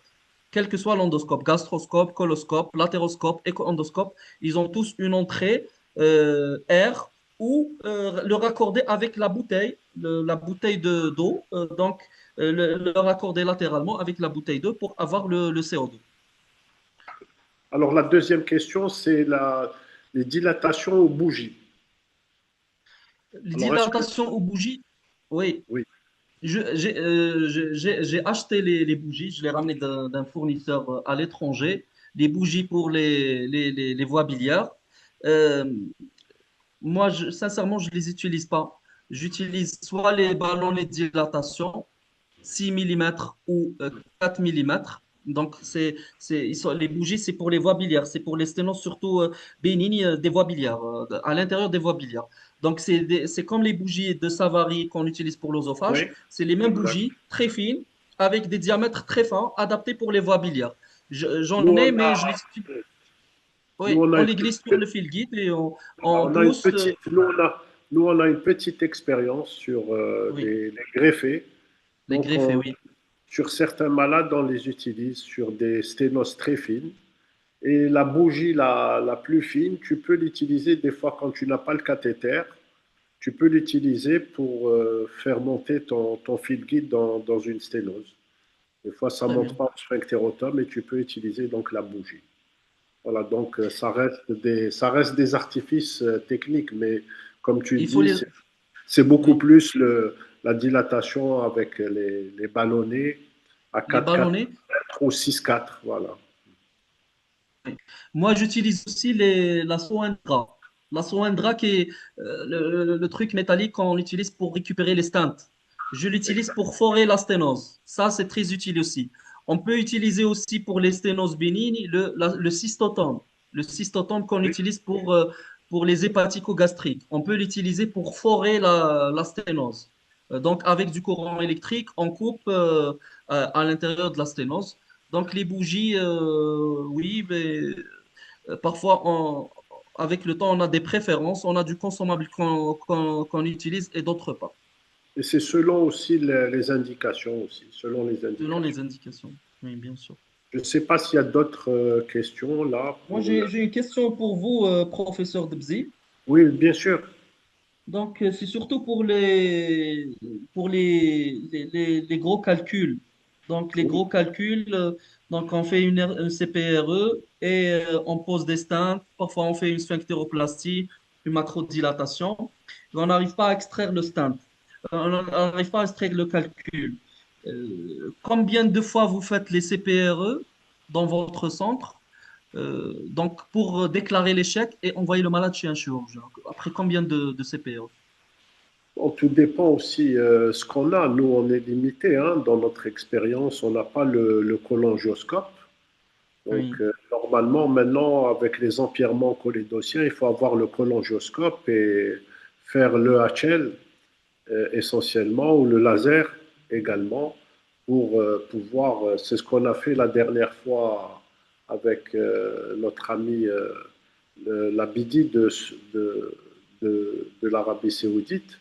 Donc, on avait eu une patiente comme ça avec un empierrement cholédocien et on a pu donc, en une seule séance, avec le cholangioscope et l'EHL, donc l'hydroélectrique, donc faire une destruction complète des calculs. Maintenant, si on n'a pas le cholangioscope, je pense qu'il faut raisonner selon l'algorithme qui est donné sur des gros calculs de plus de 15 millimètres. Je pense qu'il ne faut pas être toujours trop téméraire.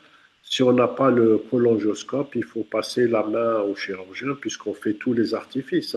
On fait la sphinctéroplastie selon le diamètre de la voie biliaire. Après, on utilise les ballons beaucoup plus que sur les gros calculs, on utilise beaucoup plus les ballons que la dormia, ou bien la dormia métallique. Il y a la dormia métallique qui casse bien les calculs. On a fait ça sur deux, trois patients. Mais je pense que si on n'a pas la cholangioscopie avec l'EHL, donc je pense qu'on est limité. Il faut passer la main au chirurgien. Très bien, merci beaucoup, professeur Debzi.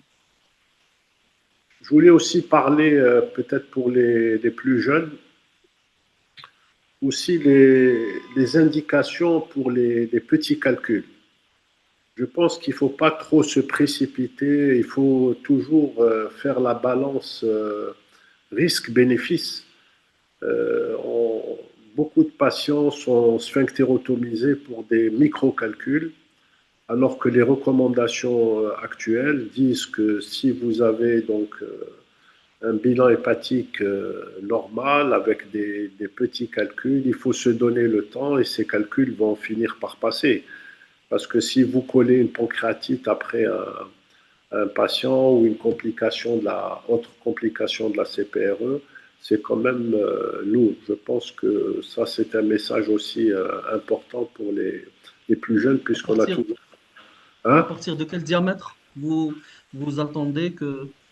Alors, dans les recommandations, les calculs inférieurs à 6 mm,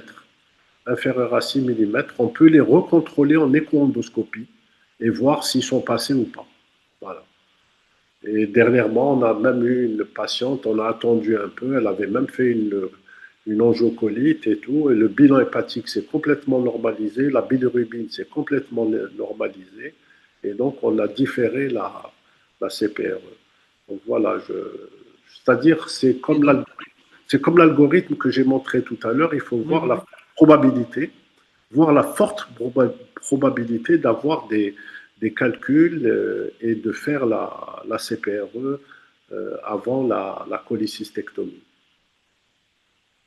Et il n'y a pas un surrisque de pancréatite, non? Parce que la pancréatite, surtout, on la voit, pancréatite biliaire, on la voit surtout quand on a des microcalculs, des petits calculs fins. Oui, c'est sûr que ce risque existe, mais il est moins important que le risque de la pancréatite post-CPRE. Parce que vous ne savez pas dans quelle anatomie vous allez vous retrouver. D'accord? Vous ne savez pas devant quelle anatomie vous allez vous retrouver. Vous pouvez tomber sur un patient difficile. C'est pour ça que je dis, il n'y a pas que l'indication, il y a le patient aussi. Maintenant, il y a des patients sous anticoagulants, il y a des patients tarés. Donc, je pense qu'à chaque fois, il faut discuter au cas par cas. Au cas par cas. Et je pense que le risque de pancréatite, c'est les recommandations, les nouvelles recommandations disent les calculs inférieurs à 6 mm, ils peuvent passer dans 20% à 30% des cas.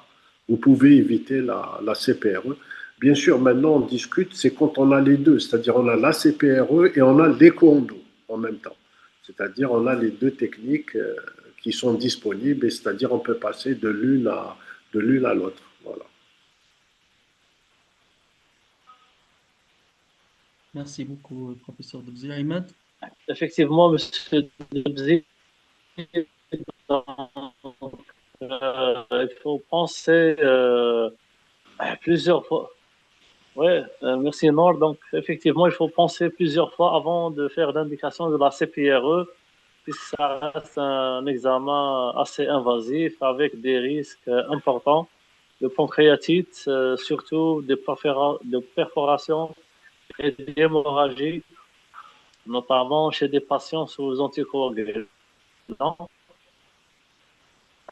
J'ai une petite astuce à ajouter par rapport à l'insufflation CO2. Donc, il est important aussi de faire une CPR avec de l'air ambiant à la fin de très gonflé. Donc, on ne peut pas savoir le CO2, ça serait plat. Et une autre astuce aussi, il faut, c'est-à-dire, si la CPR est difficile, il faut de temps à autre revenir à l'estomac et aspirer de l'air. Surtout si on travaille à l'air ambiant, il faut vider l'estomac pour bien positionner, puisqu'à force d'insuffler, l'estomac se distend et l'examen, ça sera encore plus difficile. Pardon, j'ai une question, Monsieur Debzi, par rapport à la pancréatite, notamment stade E. Est-ce qu'il y a une pancréatite biliaire stade E? Est-ce qu'on fait ou on ne fait pas de CPRE? Que pensez-vous? Sans angiocolite, hein. Il n'y a pas d'angiocolite. On sait que lorsqu'il y a une angiocolite, on devra la faire. C'est une bonne question. C'est une bonne question. Je l'ai dit tout à l'heure dans le topo, et c'est une communication, enfin un papier de Reddy, hein, un papier de Reddy que vous connaissez tous, hein, en matière d'endoscopie, un expert international. Il insiste pour dire qu'en cas donc, de pancréatite aiguë biliaire, s'il n'y a pas d'obstruction, c'est-à-dire un ictère, il n'y a pas de cholangite, on ne fait pas de CPRE. Et on a toujours donc cette discussion avec les chirurgiens qui souvent ne connaissent pas les indications. Ils viennent, ils veulent pousser, ils vous disent le malade a une lithiase vésiculaire, il a fait une pancréatite aiguë, post-lithiasique. Alors nous, on est en train de donner toujours nos arguments pour dire, voilà, ce patient n'a pas d'ictère, il n'a pas d'angiocolite vraie selon la classification de Tokyo, je l'ai donné. Il faut classer les patients selon la classification de Tokyo pour savoir quels sont les patients qui nécessitent un drainage urgent et un drainage différé. Et donc la réponse est non. S'il n'y a pas de cholangite et s'il n'y a pas d'obstruction biliaire, on ne fait pas de CPRE sur une pancréatite. On ne fera qu'aggraver l'état. S'il est C, il va devenir E, ou inversement, s'il est A, il peut devenir D. Donc ça, la réponse est claire.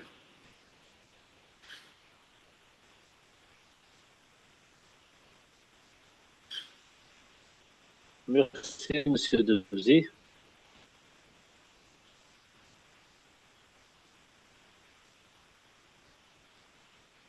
Il n'y a pas d'autres questions, on voit sur le chat là. Donc, il pose une question par rapport toujours Donc, au pancréatite. Si jamais le microcalcul provoque une pancréatite. Donc, je pense que vous avez déjà répondu à cette question. Oui, j'ai vu, c'était la question du docteur Zardawi. On avait répondu, on avait dit que le risque de ce calcul par rapport au risque de la pancréatite n'est pas comparable. On aura plus de risque de faire de la CPRE que de faire donc cette pancréatite. Donc, merci infiniment, Monsieur Debzi. Donc, à vous la parole, Nour, pour compléter.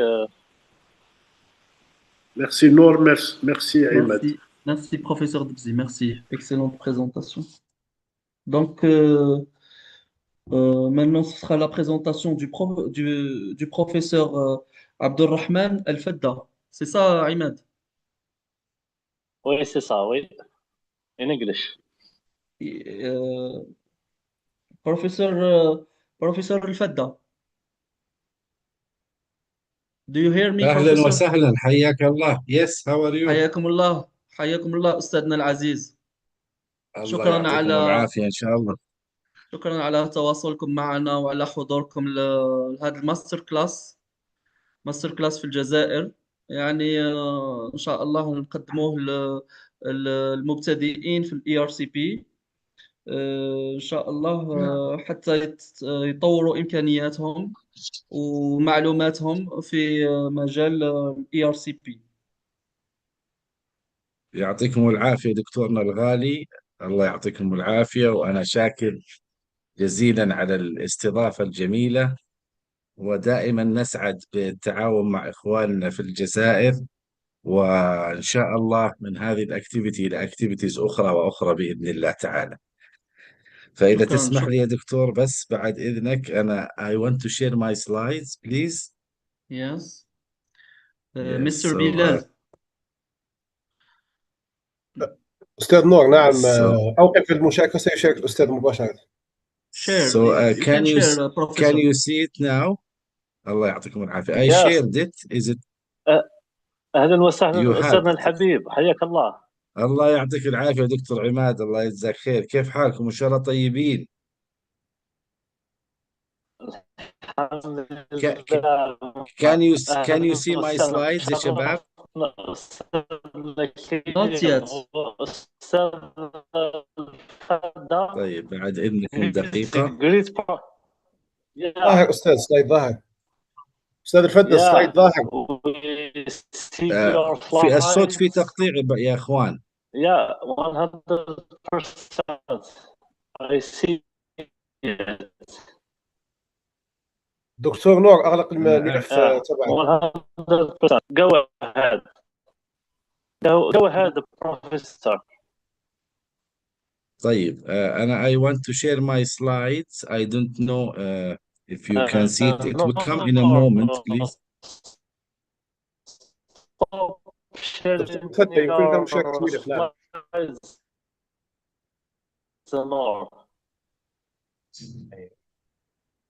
الملف يظهر الآن، اجعله كبير فقط.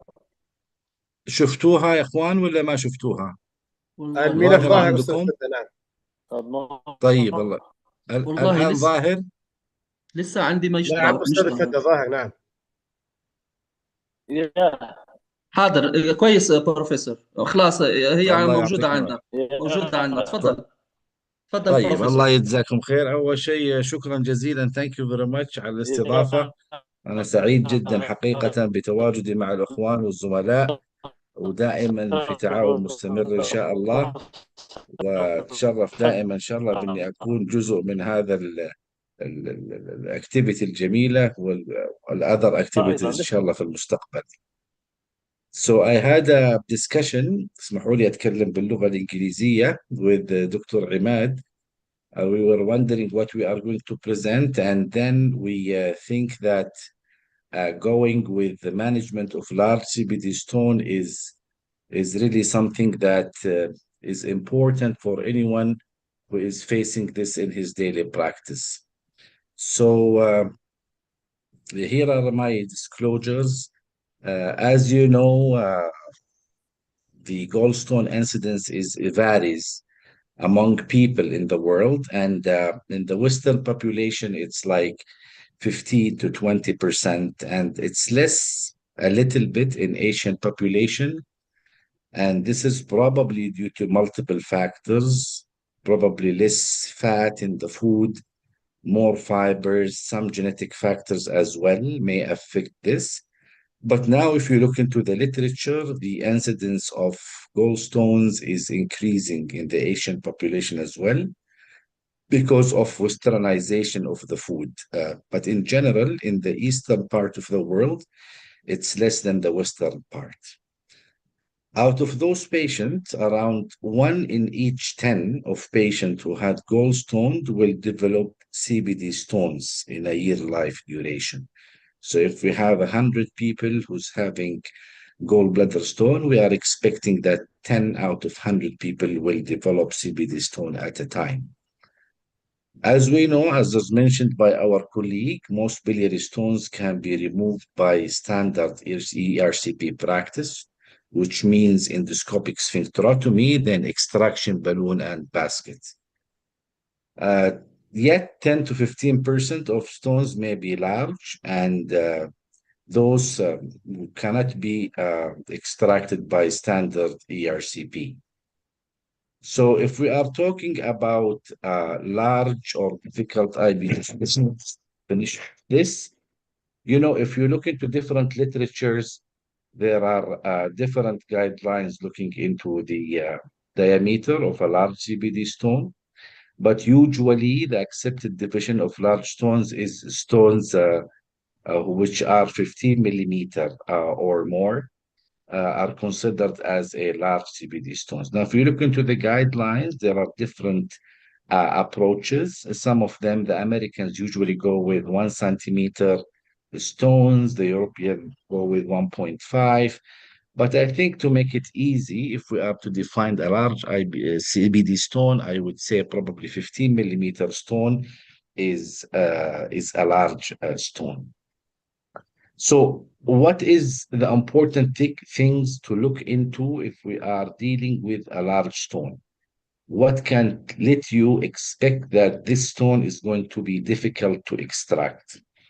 First of all, the cross-sectional size. So the horizontal size of the stone is more important than the longitudinal part, which goes with the CBD tract. So the wider the CBD stone, the more difficult for it to be extracted. If the stone is not really spherical, if it is like cuboidal shape, boxy shape, irregular margins, you might have difficulties extracting the stone. And then the relation of the distal common bile duct diameter with the stone. Some people are having a small CBD diameter, so for them, maybe 1 centimeter stone is difficult. Other patients might have a CBD diameter which is bigger. Then a 1 centimeter stone might not be difficult, but a 2 centimeter stone is more difficult. So if the relation of the distal stone to the CBD diameter is higher, the incident of having a difficult CBD stone extraction is as well higher. Now, this is important. I mean, not every large stone is a difficult stone. You might have a large stone, but it goes quite easily. And not every difficult stone can be a large stone. Still, you can have, as we mentioned, some small stones which are have a different shape or are horizontal lying or something. These are a difficult stone. So we don't depend only on the size itself. There are multiple factors that can let you expect that this stone is going to be a difficult stone. So, as was mentioned clearly by my friends and colleagues here, respected speaker about endoscopic sphincterotomy, I'm not going to spend much, but it's very important to have the right cut position and a length of it.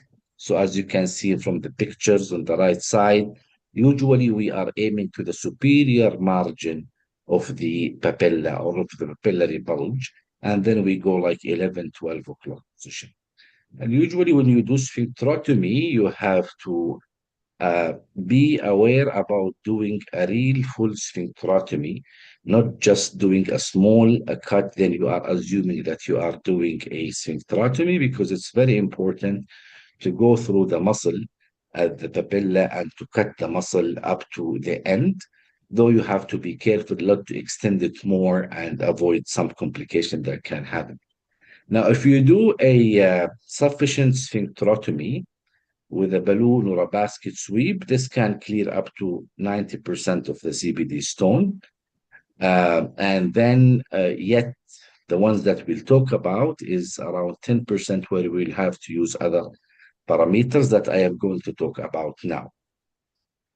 So the first one is what we call endoscopic papillary balloon dilatation. We have the sphincterotomy with the large balloon dilatation. We do have the mechanical lithotripsy. We have a cholangioscopy with EHL or ELL. And we have the biliary drainage or the EUS. So if we are talking about the endoscopic papillary balloon dilatation, this is just to go with a wire-guided balloon like 8 to 10 millimeter balloon, without touching the sphincterotome, I mean cutting it, just to do a dilatation. And usually the dilatation is, you can keep it up to a minute, then you just deflate the balloon and you try to extract the stone. This is an old maneuver.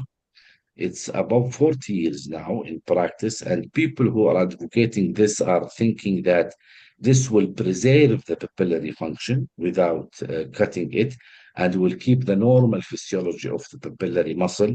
So they are avoiding to cut it. They want to dilate it temporarily till they get the stones extracted. Then the size of the sphincterotome will return to normal. If we look into the, let me give you this example. For example, this is a patient who was referred. He's having a PSC, had a previous ERCP with sphincterotomy, and they couldn't extract the stone. Came with a cholangitis. You can see the pus, which is there, and that above. It was not difficult to access the common bile duct. He had a previous sphincterotomy. And you can see here with the fluoroscopy, there is a large stone with a tapered lower part of the common bile duct. In this case, given he's having coagulopathy, we don't want to further cut in this patient and prevent bleeding and other complication. We inserted a papillary balloon of 8 millimeter. Usually we choose the balloon according to the size. So if the distal part is really narrowed, we go 6, 8, and 10 if we want to, but we don't usually exceed 10 millimeter if you did not do a previous sphincterotomy. Now you can see the balloon is inflated and the stone is there in the middle. Now all what we have to do is just to deflate the balloon and to get the balloon out, then try to use the standard maneuver of a balloon or a basket to extract the stone. We are inflating a balloon here, as you can see, it's getting above the stone. Then gently you try to flicker your scope right and left and your body a little bit till you get the stone out. And you can see that there was a stone that was causing the obstruction and the cholangitis for this patient. Now, if we look into the data that looked or compared the sphincterotomy alone and the balloon dilatation alone, what is better to do in these cases? For the duct clearance, data are similar. So both are clearing the duct. It just depends on your practice. Complications are numerally higher in the dilatation group, but there is no significant difference in the morbidity or mortality.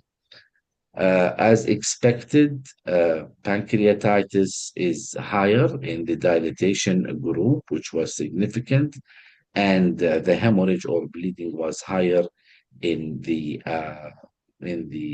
sphincterotomy group. Now, these are the data. This one that I presented are the data from the eastern part of the world. If you look into the western part of the world, they looked into the morbidity and mortality within 30 days of ERCP. And as you can see here, the overall mortality, comparing the balloon dilatation with the sphincterotomy, was higher in the balloon dilatation group. So they are, they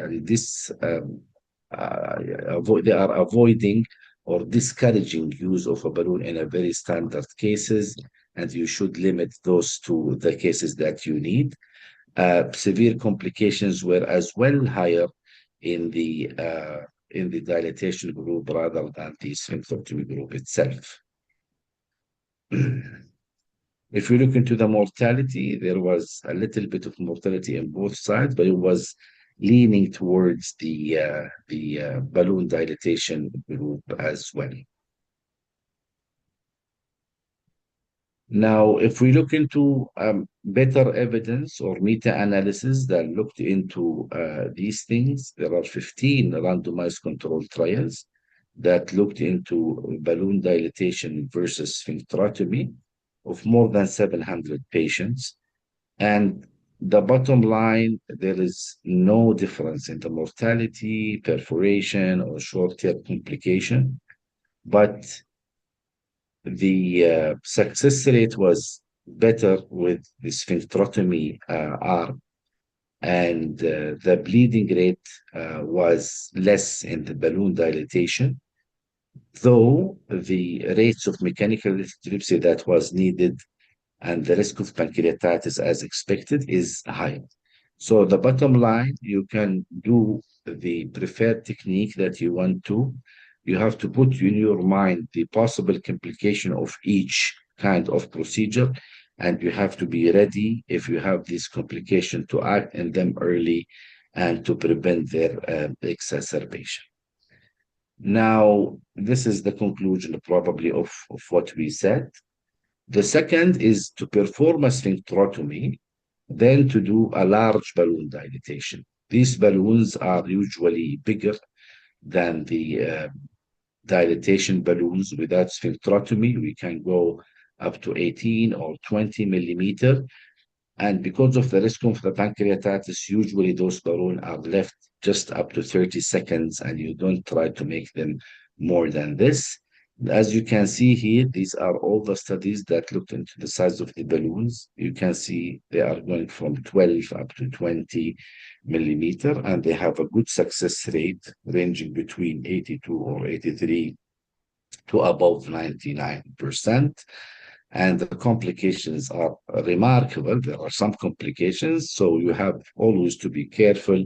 You have not to overdilate the balloon. You have to look into the original duct. You have to keep an eye on the fluoroscopy, not trying to exceed what you want to reach. The third thing is to use the mechanical lithotripsy to fragment the large balloon, the large stone that you have in the common bile duct. It's an easy option, non-expensive, and it's a must in any ERCP room or suite to have a lithotripter with a lithotripsy, and to have your nurses as well familiar and they know how to use it, with a run maybe every month to look into how the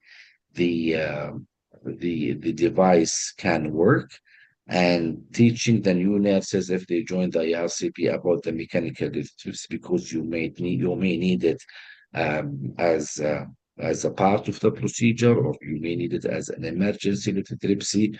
So it's important. So the steps, as you know, you go with this basket, you capture the stone with the lithotripter basket, then you advance the sheet into the basket with the interrupted stone. Then you just crush the stone using a handle, and there are many kinds of crusher. And if you look into your unit, you might find any one of these, and you might find even other mechanical lithotripter. So this is an example of a patient who had a large stone, was referred to our institute as well. He's having a 3.3 or 3.4 according to the radiologist. This is the mechanical lithotripsy here. You can see the sheet is here, and we are trying to go and to crush. Now we will start to crush this stone, which is here, and you can see that the stone is started to crush. Now this is the tip of the basket. Then here, it means that we are done. Now we are pulling the lithotripter, and you can see that the stone is crushed. If you know how to use mechanical lithotripsy, it's not difficult. The most important is just try to engage the stone into the lithotripter itself. Then you try to crush it with your nurse, and then you can get it out of the common bile duct. Now, if we look into the data that looked into the mechanical lithotripsy, this is one of the large cohort trials that looked into the mechanical lithotripsy.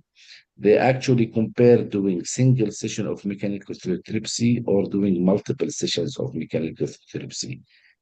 If you have a stone and you did it and you feel that you are tired or the procedure is long, so you want to stop and get the patient, is this of the benefit of the patient or no? So if you do it once, the risk of pancreatitis is lower than doing it multiple times, and the delayed bleeding is much higher if you do multiple mechanical lithotripsy. So the key message, if you want to do mechanical lithotripsy, please try to do it at one setting and try to finish the procedure and you can give the patient the precautions that were told with our colleagues to prevent pancreatitis, for example, and others. Now, cholangioscopy, our dear colleagues talked about it before, and there is no doubt that it's a very useful tool that came like 15 years back now since the first one treating the biliary disease. And as you know, in the past, we used to use the dowel operator cholangioscopy, where there is a baby scope and the ERCP scope. So the physician will hold the ERCP scope, and the assistant or the fellow or other doctor will hold the baby scope, will insert it through the channel. Then it has just upwards and downwards. I don't think this is now available a lot. Maybe in very, very, very few centers they are using this. Then we have the single operator cholangioscopy, and there are lots of companies that have been proving their devices as a cholangioscope. And I think we will have a lecture on this as well. Not only Boston Scientific, but we have like 4 or 5 other companies that have a very nice cholangioscope with a reasonable pricing. And then yet a little portion of ERCPs are using a direct cholangioscope with ultra slim endoscope, trying to go to the second part of the duodenum and try to access the bile duct, which I don't think it's practical any now with the presence of the new single operator cholangioscopy and its instrumentation. Now, this is just an example of a spyglass DS, has a 3rd generation and a 2nd generation, and they are developing the 3rd generation now with a larger accessory channel and a better a better lens into the duct itself. There are trials to incorporate AI to look into different kinds of lesions using the cholangioscope. And there are a lot of Chinese companies like this company and others that have been having a good cholangioscope with reasonable pricing that is competing in the market. Now, this is just an example of what to do and how to look into this. It's very important when you use a cholangioscope, try to have the papilla accessed well, try to not use the elevator as much, trying to go into the duct, because this might cause a break into the fibers inside the cholangioscope. Then the vision will be blurred, or your scope can be cholangioscope can not work after this. Then you said, well, it's not working, we have to get other one. It might be time and money consuming. So you just try to have a good access. Sometimes you have to go a little bit long, try to direct the cholangioscope into the common bile duct. Once it snugs in the common bile duct, you wouldn't have a problem to advance it. It's just to control the wheels, as you know, just to try to go into the different ducts. This is just an example showing our fellows and stuff that this really is a very useful tool. You can see that we are going the intrahepatic biliary system. We can look into the small details into the duct. Sometimes you can have a small stone in some of these systems, and you can really go inside and you can access what you want to access with the cholangioscope. Now, if we compare, shall we use laser or we use hydraulic pressure, water or saline in lithotripsy? Now, it depends on the preference. I personally use laser lithotripsy because it's the first instrumentation that came to our institute, and I found it practical. So laser is basically where you use the laser wave lengths to extract the stone, while the hydraulic one is just to apply pressure waves, the hydraulic pressure waves that can shake the stone and can break it. With EHL, you have to irrigate saline continuously. You don't have to do this in the laser. And then with EHL, you have to be a little bit away of the stone to give the hydraulic pressure waves a chance to go backward and forward to crush the stone. While in the laser, you barely touch the stone. You don't touch it, because if you touch it, you will engrave inside it and you are not breaking it, but you keep few millimeters outside, then you start applying this. Evidence is different, but a little bit higher of a wall damage for the hydraulic lithotripsy, and this with the laser lithotripsy, and the procedure timing is less if you use laser rather than using the hydraulic lithotripsy. Now, as an example as well, for one of our patients, she had a large stone, which was difficult to extract. And at that time, we were having the privilege of having these cholangioscopes, and it was more available for more patients. So we decided right away to go and do a laser lithotripsy. And you can see the stone is filling the duct. Here is the laser probe. We are not touching the stone. We are just being few millimeters away, trying to apply a pressure and then crush this. Now, there are different joules. There are different frequencies. Usually, the machines can come with 40, 60, 80, 120, and 160. So it will calculate the amount of watts that's going to be delivered through the generator. Usually use 5 to 10 joules and the frequency 5 to 10.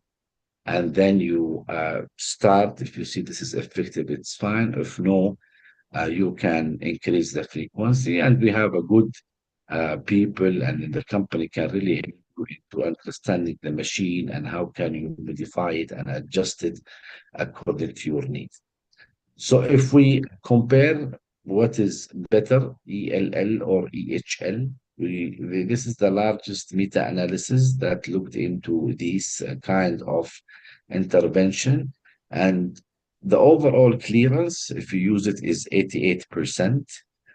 So both work well, actually, and the adverse events are minimal. You are talking about 1% of perforation, 2% of pancreatitis, and probably 4% of cholangitis, and the other adverse effect is 3. So it's really a useful tool. It's nice to have it if you can have it in your unit. It's practical. It avoids your patient coming for stent exchange every time and trying to crush these stones, or putting a metallic stent, trying to crush the stone with time using the radial force of the stent. So if you have it, it's really a good tool to go and to look into it. So finally, I'm proposing an algorithm of large CBD stone treatment, and this algorithm is adopted in our institute. We teach our fellows to look into this and to decide what is the pathway that they are going to do. So if you have a large stone of 15 millimeter or above, we do endoscopic sphincterotomy, and we do balloon dilatation, especially if the CBD duct is large. Then if the stone is between 1.5 centimeter and less than 3 centimeter, sorry, if the stone is more than 3 centimeter, or the stone CBD ratio is more than 1 clearly, we don't try to go step up approach. We just go with the cholangioscope and we apply ELL in our case, or you can apply EHL. If the stone is large, but it is between 1.5 and 3 centimeter, then probably it's never wrong to go with a cholangioscopy, but you may try a mechanical lithotripsy, which can be effective. If it failed, you have two options: either at the same session to just take it out and use the cholangioscopy instead, or to just send this patient and call the patient again for a mechanical lithotripsy. And I will have a great pleasure to see you all, inshallah, if you had a chance. We have the Cairo Life Endoscopy in 23, 24 of July of this year. We will be honored to have a lot of faculties, some from Algeria as well. And it's going to be mainly like a live transmission of 4 or 5 centers from Egypt, outside Egypt as well, with some very nice lectures, inshallah, that I hope to enjoy. And with this, I would thank you very much. Shukran.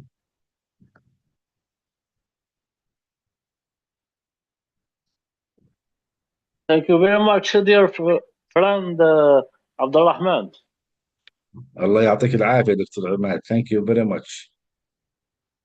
Thank you for your time, and to be late. I know in Saudi it's midnight or maybe 1 p.m. 1 a.m. Yeah, it's It's 12, yeah, almost like 12:30 a.m. That's right, yes. Yeah, thank you very much. I don't know Shukran, if thank you. Professor Moaz is with us to present Cholangiogram, or shall we take some questions and to let you, Professor Abdurrahman, to let you go Sure. sleeping. If anyone have a question, please.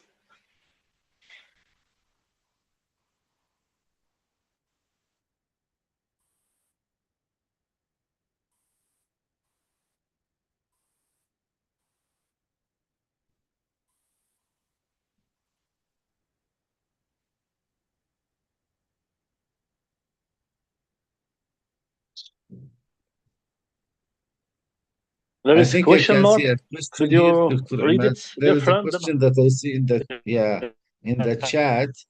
It says that how can you choose the balloon diameter?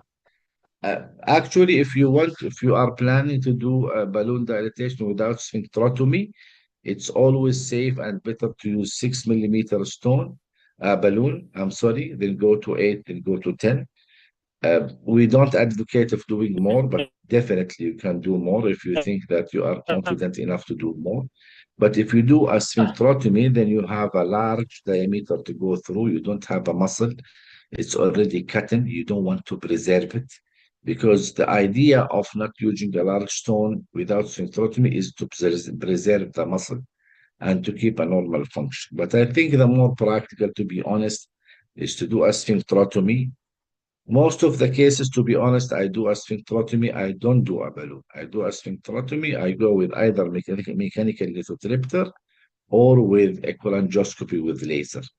But if you are in doubt and you want probably to remove it with mechanical lithotripsy, you don't want to use, you may have a room to go with the balloon dilatation.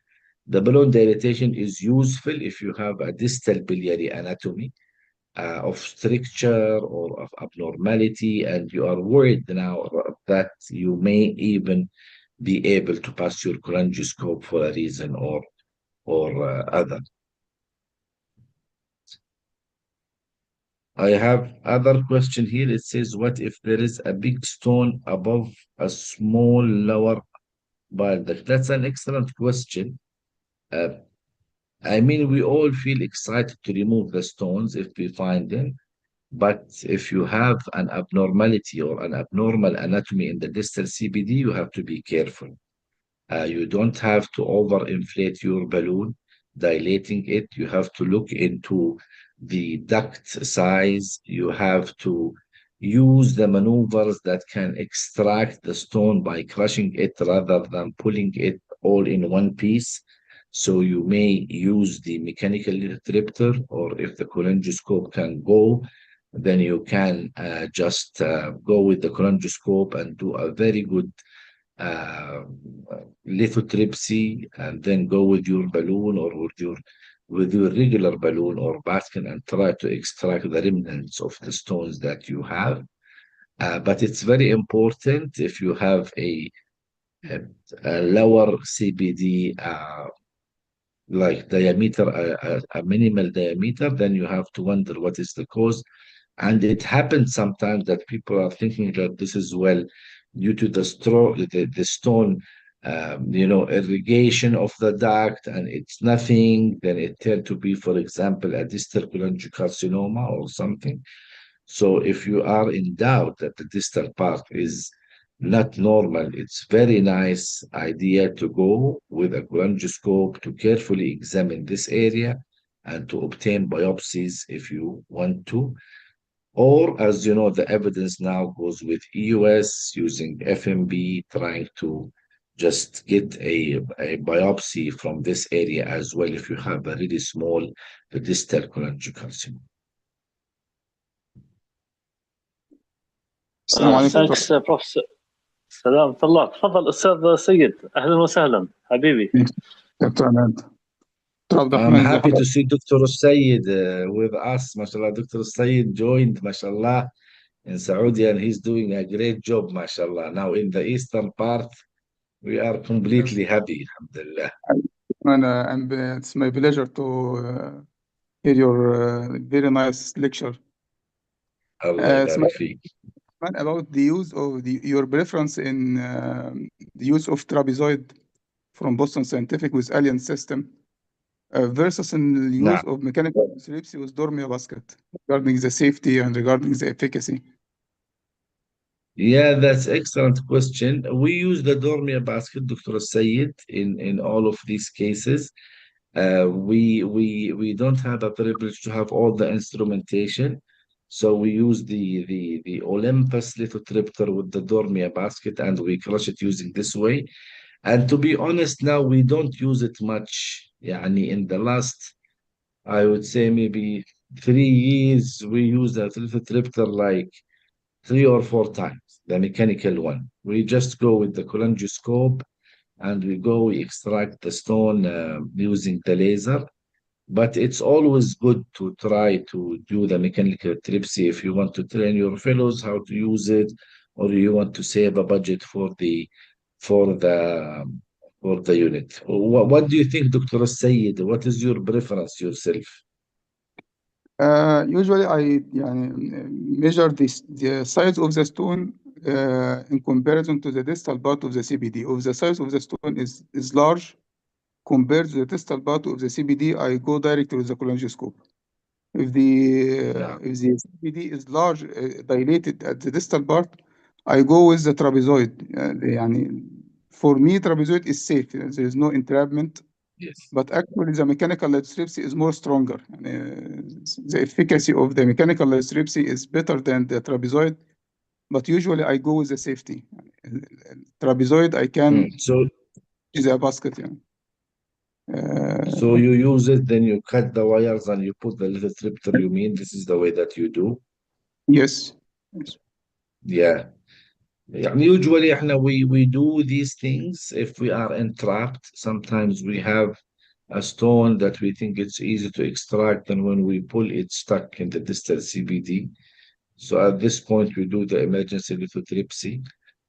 For our fellows, to be honest, we want them to have the feeling, because the mechanical therapy basket is a little bit thick and it's a little bit more difficult than the trapezoid basket. So we gave them the chance to do it, but it's never wrong. The thing is that if you have a good nurse who knows to handle how to use the mechanical lithotripter, and you are able to open it up well and to just grab the stone or catch it, then I think this can be a very effective modality.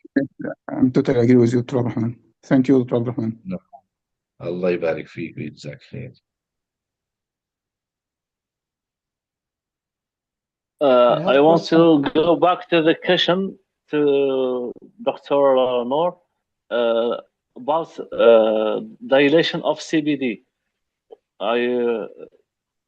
For example, when we have dilated CBD at maybe 20 millimeters, should we dilate with 20, not 20, but 18 millimeter balloon? What do you think? And when we have a dilation like maybe 12 millimeter, should we dilate up to 12 millimeter? Do you agree with this, Abdurrahman? The rule that I find is that you have to dilate to the extent that you need. So, for example, if you have a stone that is 1.5 and you have a proximal CBD diameter of 20 and you have a distal one of let's say 10, then theoretically, you can dilate up to 18 or 20, but the reality that you don't need to. So usually with dilatation, you have to be preservative because the area is thin, as you know.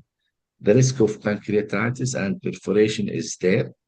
So ideally, you can dilate to the size of the duct, but sometimes you don't need to dilate to the size of the duct. You can just go with the diameter that you feel is sufficient enough to get your stone out. And if this fails, you can always go back and you can dilate further. but I don't encourage people to dilate always to the side of the duct with a large stone, but not probably very difficult, not to go all the way up. Dr. Alfadda, I have two questions, please. تفضل.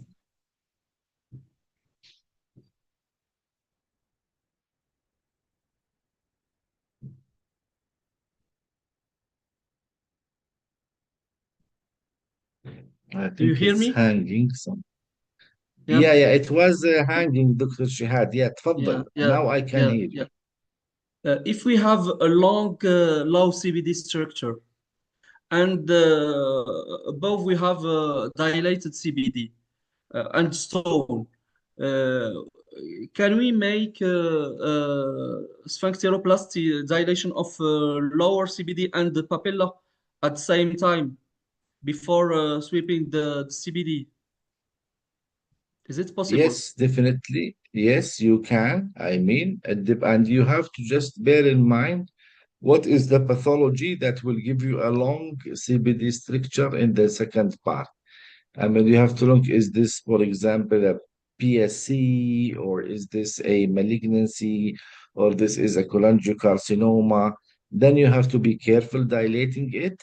Then you have to think of other modalities of drainage. If you think that's going to be harmful for the patient, then you can use, for example, if it's lower and the common and the biliary system, I mean the bile duct or the cystic duct is above it, you can think of doing EUS guided gallbladder drainage if you want to. Now, it's mainly preserved for malignant features, but now the evidence is growing much in those patients that you can do it for benign. You can think of doing an EUS guided CDS, for example, if you have a diameter of like 2.5 or more.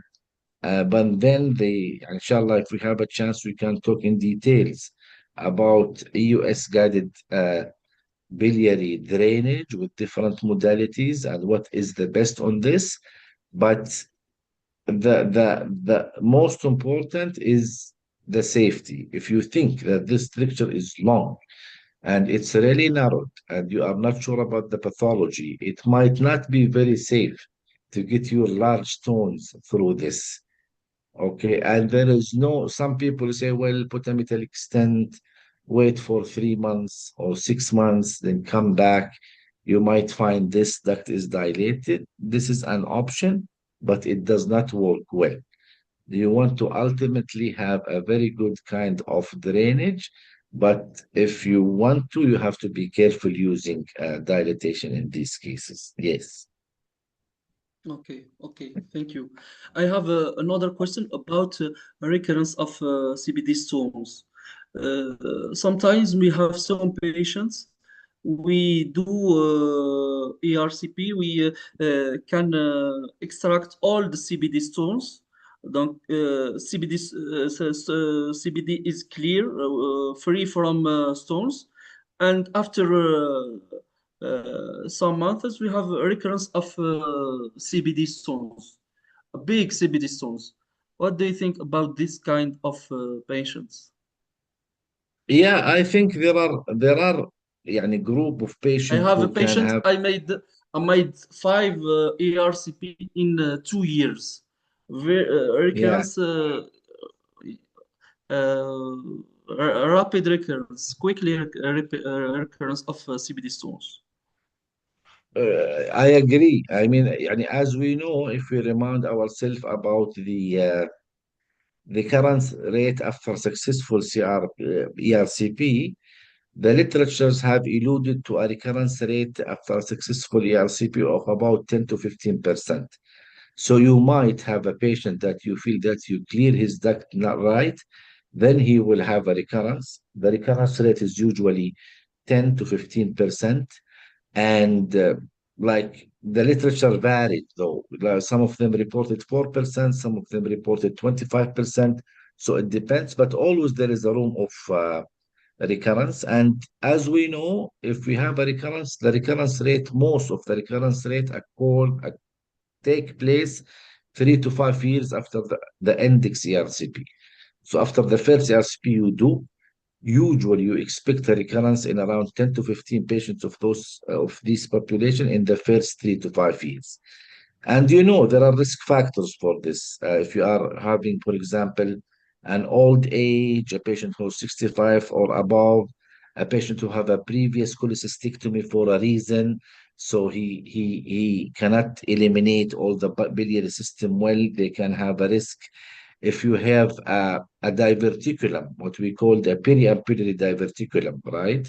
Then it's a place where the biliary system can stagnate and you can develop stones. So the thing is that the good news is that it's not common. It's like 10% of people. And if it happens, it will happen usually within the first 5 years of the first ERCP. And then you have to look into the other risk factors that I just mentioned. And then there are, as you know, a biliary risk factor other than the patient age and other. There is, if the CBD is angulated, if it's tortuous, if there is a biliary strictures or others, these all are factors of developing this. So we do our best of removing these stones, and then we look into the outcome accordingly. Now, okay, thank you very much. Shukran. Thank you. Thank you very much, Dr. Abdurrahman, and see you soon. Inshallah. See you soon. Allah يبارك فيكم. شكرا جزيلا. Excellent talk. Thank you very much. Excellent talk. شكرا. الله يبارك فيك. اشوفك بخير ان شاء الله. ليلة سعيدة. الله يحفظك. شكرا. يس نور. معنا الأستاذ معاذ الشاعر، أستاذنا الغالي من مصر الشقيقة، من القاهرة، مستشفى الأزهر. أستاذ معاذ، أنت معنا؟ تسمعني أستاذ معاذ؟ صوت أستاذ معاذ، إذا ممكن ترفع الصوت.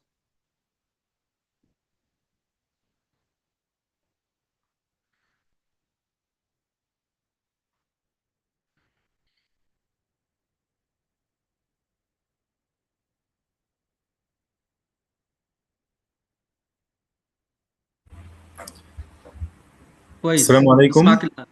وعليكم السلام ورحمة الله أستاذ معاذ. مرحبا دكتور أهلا شهاد، وسهلا كيف الحال؟ بكم وشرفتنا ومرحبا بكم وكل أهلنا في مصر الشقيقة. شكرا جزيلا على حضوركم معنا. عفوا يا شهاد، عفوا وأنا والله سعيد جدا شرفنا بالمشاركة فيرشوال المرة ديت، وهي تضاف للمرات السابقة اللي سعدنا فيها بزيارة الجزائر الشقيقة مع الإخوة الأعزاء دكتور شهاد، دكتور عماد، دكتور رفيق، دكتورة سعاد والجميع لكي لا أنسى أحد، وبالذات قسطنطينة الجميلة اللي زرناها أنا وأخي العزيز دكتور سعيد، أظن هو معنا، والدكتور خالد والدكتور حسين عكاشة. ودائما نحن نرحب بمثل هذا التعاون ما بين جامعة الأزهر والإخوة الأعزاء الأشقاء في الجزائر، سواء بعقد الماستر كلاسز في الجزائر والمشاركة هناك، أو بالترحيب بالأخوة الأعزاء من الجزائر في وحدة المناظير المتقدمة في مستشفيات جامعة الأزهر. وإن شاء الله يكون نتمنى إن المحاضرة دي تكون لها فائدة، ونستفيد بها إن شاء الله في مجال ال ERCP بإذن الله. Can you see the slide? Yeah, you can see it. Yes.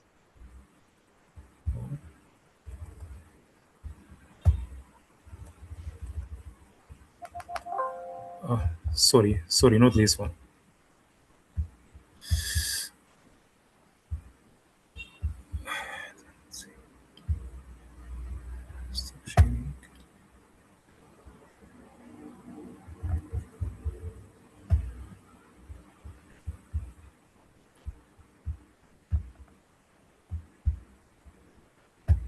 Slides.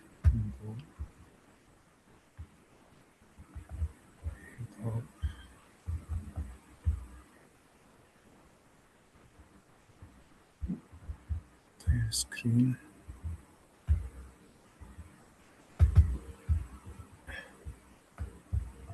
Entire screen or system audio.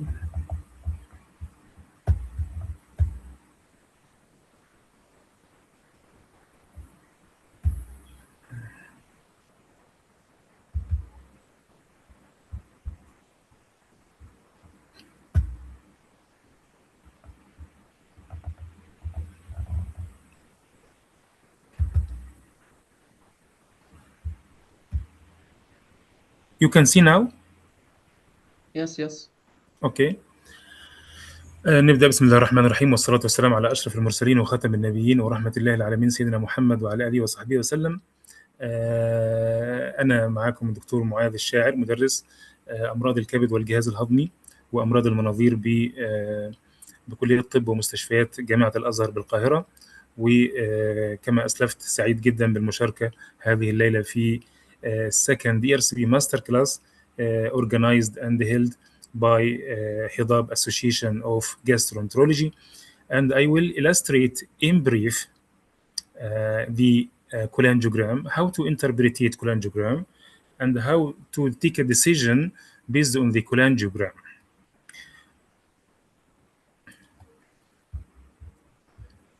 Can you see my pointer? يظهر الحاسوب الباوربوينت لا يظهر أستاذ. لحظة.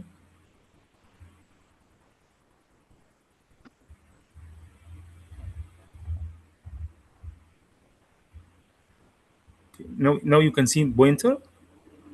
Yes, we can see pointer, but not the slides. Huh?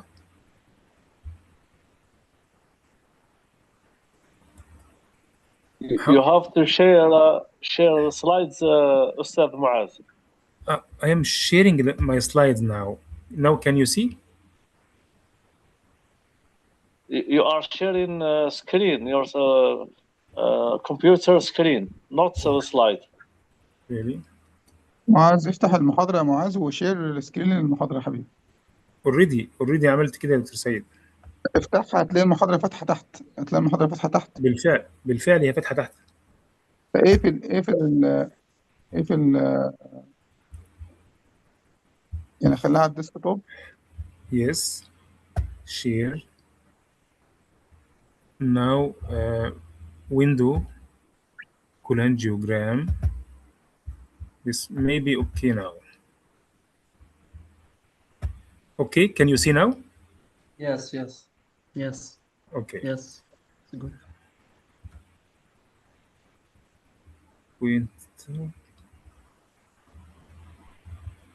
Yes, now this pointer. Okay. So cholangiogram is a medical imaging procedure used to visualize the bile duct and the intrahepatic bile ducts, combining the contrast media injection into the biliary tree and X-ray imaging. Cholangiogram is a specialized imaging technique that focuses on the bile duct. It helps diagnose conditions like stone structure, tumors, infection, cholangitis, and some congenital anomalies as well. The procedure provides detailed image that guide treatment decision and monitor non-biliary disease. So what is the normal cholangiogram? Normal cholangiogram has some characters like smooth duct walls, gradual tapering distally, absence of filling defects, no abrupt narrowing, free contrast drainage into the duodenum. This is the normal cholangiogram. And what do you need to perform cholangiogram by ERCP? Actually, there are many types of cholangiogram, like intraoperative cholangiogram, like EOS cholangiogram. But today I am focusing on ERCP cholangiogram. So you need access by the wire and the delivery device like cannula or sphincterotome, contrast medium, and X-ray image and X-ray device.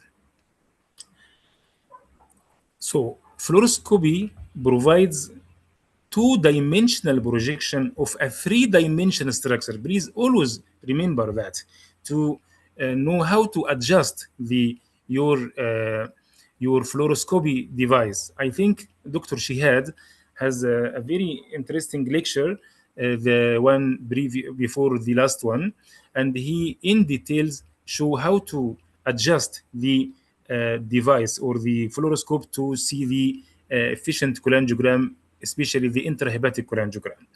So generally, the intrahepatic bile ducts are the left and right. The left hepatic duct drain segment 2 and segment 3 and segment 1 and segment 4, and join right one, which drain the right anterior branch and right posterior branch. After that, they fuse to form a common hepatic duct, which joins cystic duct to form common bile duct. This is a normal extrahepatic anatomy of the bile duct, which also CBD diameter should not exceed 6 millimeter in normal cases, or maybe 8 millimeter by aging, up to 10 millimeter post cholecystectomy. So this is the normal bile duct and the confluence, subhepatic confluence. To go more deep to learn the intrahepatic bile duct, we should know this figure. The left hepatic duct is the duct draining left lobe, and it mainly drain the segment 3 and segment 2, and segment 1 and segment 4. Sometimes some anatomical variation, like drainage of the segment 4 to the right duct or to the left hepatic duct.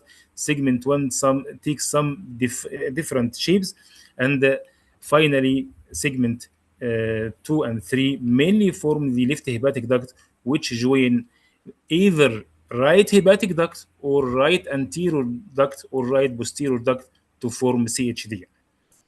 So this figure shows the confluence, the anatomical variation of the confluence of the hepatic duct. In most persons, left hepatic duct join the right hepatic duct, the stem of right hepatic duct. Some minority of persons, there are triple confluence joining left hepatic duct, right anterior and right posterior, and some persons have the right anterior hepatic duct joining the left hepatic duct, and some have the right posterior hepatic duct joining the left hepatic duct, and some the right anterior hepatic duct join below at the common hepatic duct, and some also right posterior duct join below the confluence between the left hepatic duct and right anterior hepatic duct. This anatomical variation is very crucial to learn, especially in cases of the hilar obstructive jaundice or intrahepatic obstruction, or central cholangiocarcinoma, to know how to decompress the dilated duct and how to avoid the non-functioning duct. So that's very important to learn the intrahepatic anatomy of the bile duct and the anatomical variation. How to perform a cholangiogram? There are 6 steps. First, selective biliary cannulation. Second, guide wire conformation. Number 3, minimal, and I stress on minimal contrast injection. After that, dynamic fluoroscopic image. Finally, therapeutic intervention and complete cholangiogram. Please remember, never inject contrast blindly. Once biliary access is achieved, confirm guide wire placement fluoroscopically before injecting the more contrast to avoid pancreatitis. I think this image is a historical one. It means that ERCP was before used as only diagnostic image, but since 1990 till 2000, the ERCP never used now as a diagnostic image, and we only depend on the MRCP and the AUS for diagnostic purpose. And now cholangiograph is utilized almost exclusively for selective therapeutic guidance. The systemic interpretation of the cholangiogram include the anatomy, stricture or not, either benign stricture or malignant stricture, and I will show how to differentiate. Dilatation or filling defects like stones, contrast, drainage after sphincterotomy, extravasation or not in cases of leakage, or previously or altered anatomy secondary to the operation. This case shows multiple CBD stones, very simple. The cholangiogram revealed that multiple small stones of the bile duct with minimal intrahepatic dilatation. In case of the bile duct stone, as Dr. Abdurrahman mentioned before, you should, after removal of the stone, you should do balloon occlusion, because not to miss stones. Balloon occlusion may give a chance to clearly opacify the bile duct and detect residual stone. So to ensure bile duct clearance, please perform balloon occlusion before ending the ERCP. This image shows the double obstruction at the level of the antrum and biliary obstruction due to advanced pancreatic tumor, and after duodenal stent insertion, ERCP was performed, delivering another metallic stent. ERCP performed through the duodenal stent. To differentiate between benign stricture and malignant stricture, benign stricture almost smooth margin, short segment, symmetric narrowing, gradual tapering, and the malignant one has irregular margin, long segment, asymmetric narrowing, and abrupt cutoff. And we have to say, and we have to confirm that is just suggestion of the benign and malignant stricture, and the sure diagnosis should be obtained after cholangioscope and spy bite or AOS biopsy or brush cytology or whatever. So the third case of the post-cholecystectomy bile leakage after insertion of the guide wire and the contrast injection, we can see the extravasation of the bile from the injured bile duct post surgery. How to manage, how to have a decision in patient with post-cholecystectomy bile leakage? Your goal is to reduce the transpapillary pressure gradient to allow free bile drainage through the papilla. That is the very important idea. You keep in mind, you have to reduce the intrapillary pressure, which may subsequently cause the reduce the bile leakage and even regeneration of the bile duct. So how can you induce the reduce the pressure inside the bile duct? You can do that by sphincterotomy. Sometimes sphincterotomy alone can reduce the pressure and may be enough in some cases, in some minor leakage, especially in case of the accessory bile duct or duct of Loschka. Sometimes you need to place plastic stent to traverse the leakage site. Finally, if the leakage site is large defect, you may need to deploy fully covered self-expandable metallic stent to make sealing of the leakage and to be removed later on. Usually, in cases of the partial CBD injury, ERCP is enough to help the patient. After that, the cholangiogram or understanding the intrahepatic cholangiogram is very important in cases of hilar obstructive jaundice after understanding the Bismuth classification. So in those patients, pre-procedural evaluation is very important. For example, if you have a patient with cholangiocarcinoma, central cholangiocarcinoma with liver metastasis, before ERCP, you should judge about the functioning segment of the liver. For example, if you have segment 6 or segment 7, a large focal lesion, so this segment is not functioning. So please don't try to cannulate. Don't try to cannulate and inject contrast. You have to select the biliary branches. You have to decompress in advance to avoid cholangitis and avoid unnecessary cannulation of the unfunctioning segment. So this is very important point in the case of hilar obstructive jaundice, which is already one of the troubleshooting and a little bit difficult cases already mentioned. So finally, I will end my lecture by this interesting case that I met last week. I and our team in Al-Azhar University Hospital. This patient has a very low inserted cystic duct. It was she was calcular obstructive jaundice with very low inserted cystic duct. This is a bile duct. This is a cystic duct. This is duodenal muscle layer, and this is the pancreatic duct. Of course, this view is from descending duodenum, D2. This is a duodenal muscle layer, and bile duct, cystic duct, and the pancreatic duct below. If you can notice, the cystic duct almost opening in the papilla. So very low inserted and almost opening in the papilla. In this case, we tried the ERCP. First wire go to the pancreatic duct, second wire, and we, after going to pancreatic duct, we decided to perform double guide wire technique to avoid pre-cut sphincterotomy and to reduce the risk of pancreatitis and the bleeding.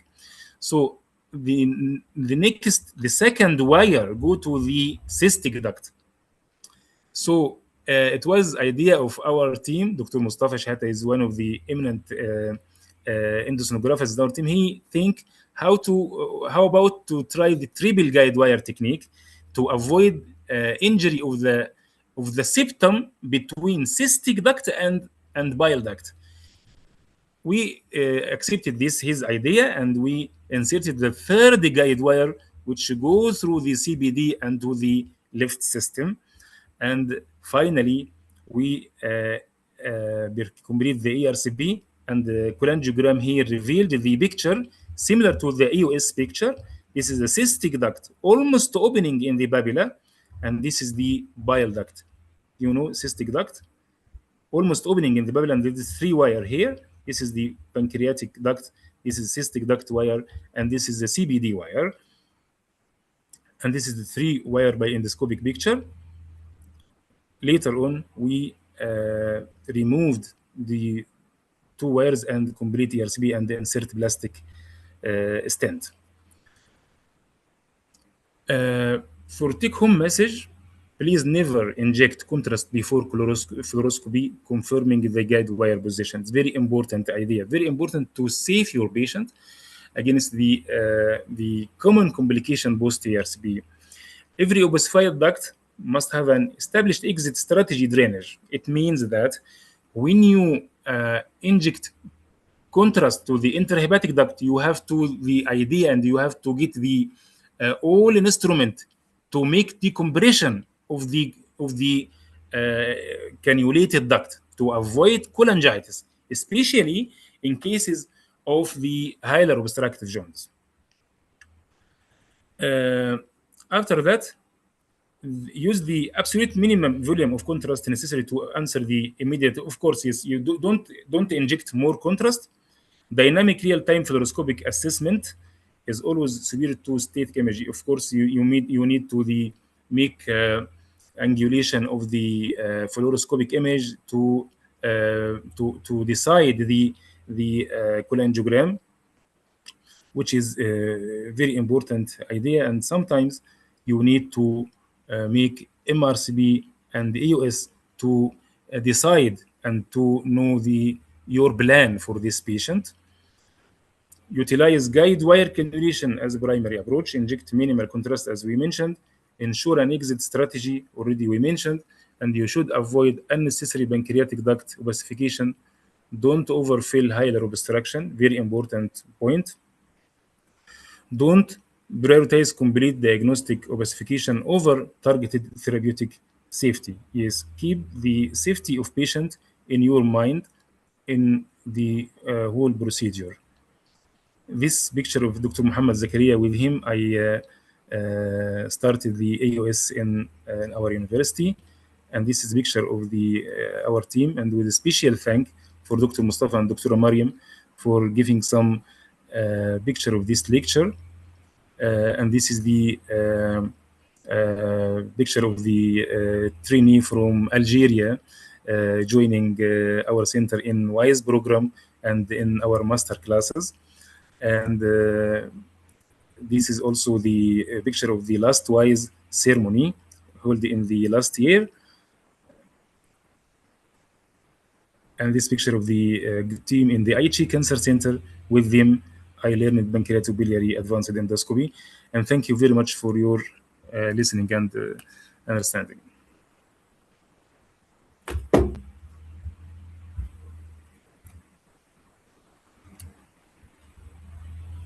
Thank you very much, dear Professor Moaz. A nice talk. Thank you, Dr. Ahmed. If you have some question, or you get maybe you get tired, or all of you get tired by the yeah. Sorry to be late. Yeah, it's midnight. Yes,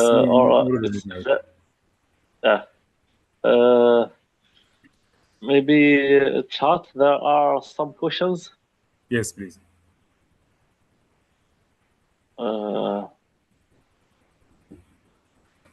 هو قبل الكويشن بس يا دكتور عماد، قبل الكويشن بس انا اسال دكتور معاذ تشتغل يا دكتور معاذ تشتغل حاله ب3 جدول يا دكتور معاذ، فلوسكم كتير يا دكتور معاذ؟ ايوه في الكورسات فلوسنا اكتر من السعوديه.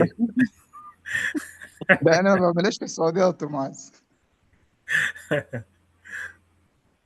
هي الحقيقه كانت فكره جيده والله يا دكتور سيد، انا استحسنتها عشان زي ما انت عارف يعني whenever you perform procedure in ease, especially in ERCP, you may decrease the risk of pancreatitis. Yes, very important point. Either already you discussed with Dr. Abdurrahman in last lecture, he also mentioned what we call the rationalized sphincterotomy, to just for the your procedure. If you have some small stone, just a snip is enough for sphincterotomy. No need for vigorous sphincterotomy. In this case, we performed this technique to avoid the pancreatic sphincterotomy, which may carry some risk of pancreatitis. I agree with Moaz, but also there is a rule of revisionized instrument. If you have a rotatable guide wire or angle tip guide wire, it may make the Yes, of course I agree with you. Easier, يعني. I totally agree with you. But in this patient was a young aged female, so we don't need to enter pancreatic duct again. That's why we stopped trying the cannulation, the negotiation of the wire from the cystic duct to bile duct. Yes, but of course I agree with you. Yeah, it's all these methods is accepted.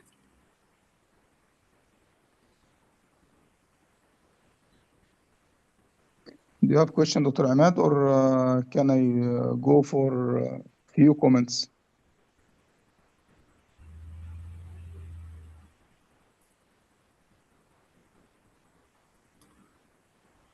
I cannot check chat. So, Dr. Ahmed, some question on chat?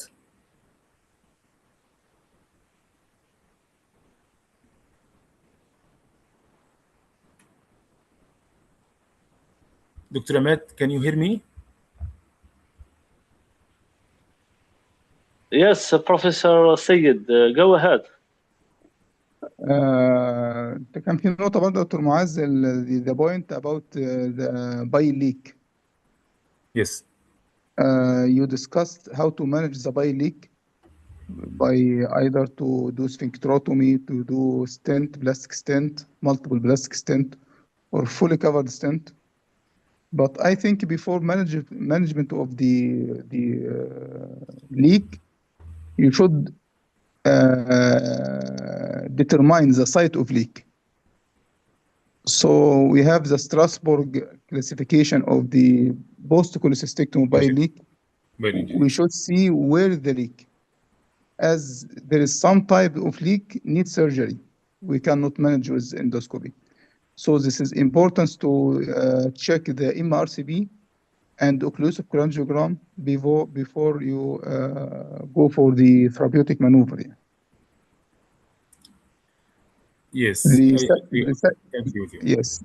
The second point is the rule of cholangiogram or MRCP for determine the management of large stone. The lecture of Dr. Alfadda. You know, Moaz, the Orlando score for determines the size of the stone to the size or to the diameter of the distal CBD. So you can detect this score by cholangiogram. So before doing cholangiogram, before doing ERCP, you should check the MRCP first. Yes. I totally agree with you. In some suspicious cases, MRCP and EUS may add more idea about your decision and about your plan of management. Yeah. For example, if you can detect the larger stone, larger than 3 centimeters by EUS or by MRCP, from the start you try to prepare your instrument and prepare cholangioscope to complete the patient in one session, not to ask him to come for another time for preparation of such devices. Yeah.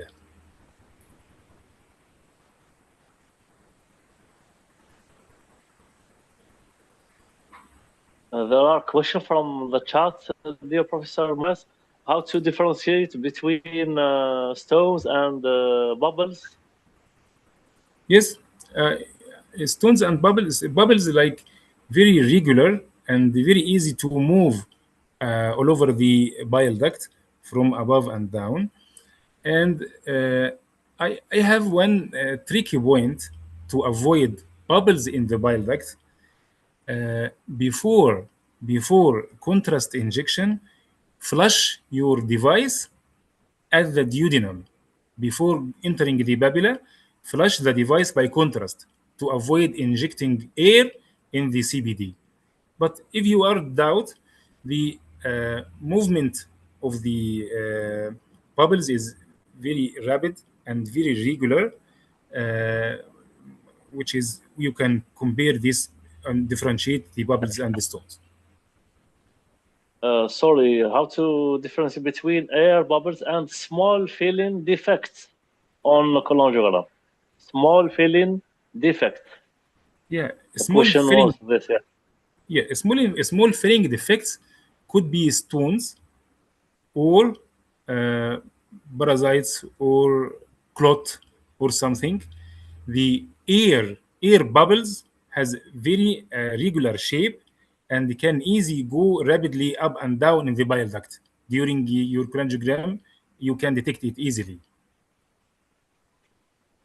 Second question, what are the most common pitfalls in interpreting cholangiogram, especially for...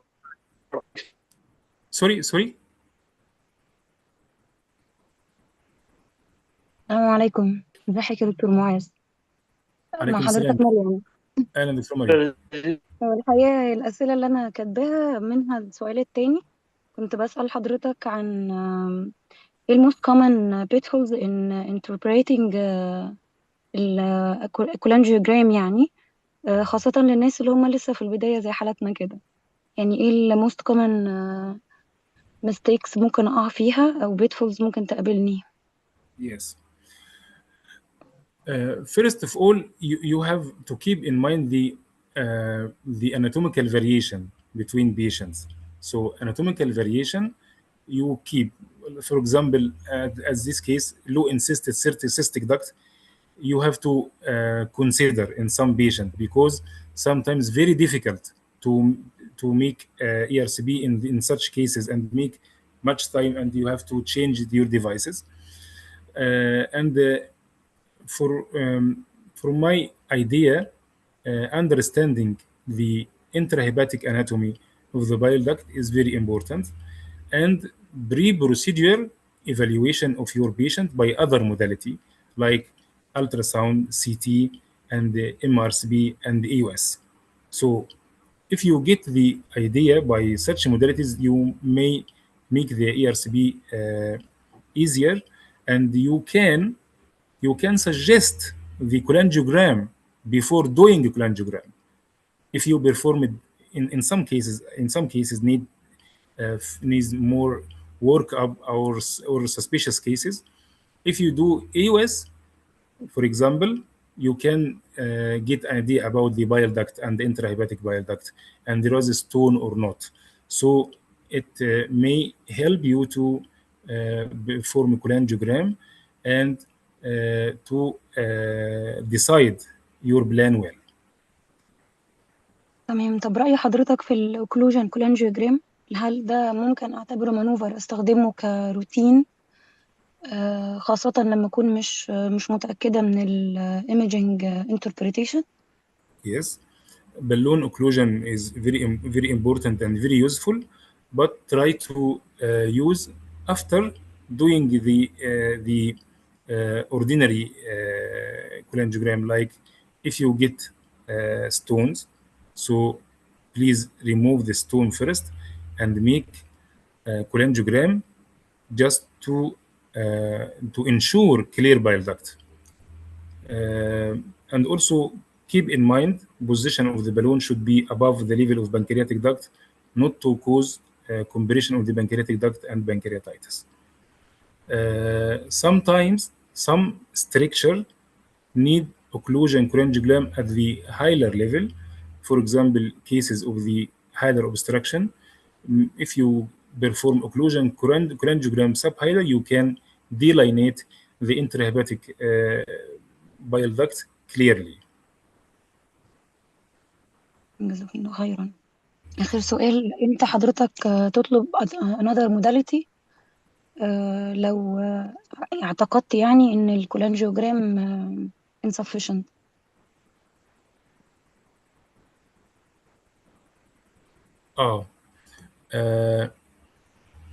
Yes, I think cholangiogram should be performed as the last step.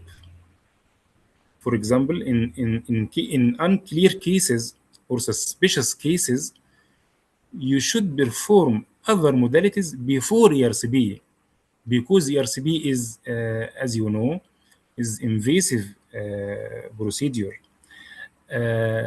and should be preceded by other non-invasive one like MRCP and the EOS. So cholangiogram and the ERCP always the high risk procedure. So you should perform the easy one before ERCP, and the cholangiogram will complete the view for you and make you get your decision. تمام، جزاكم الله خير. اسفين على الإزعاج. عفوا. شكرا على مشاركتك في المحاضرة يا دكتورة مريم. العفو علي، جزاكم الله خيرا.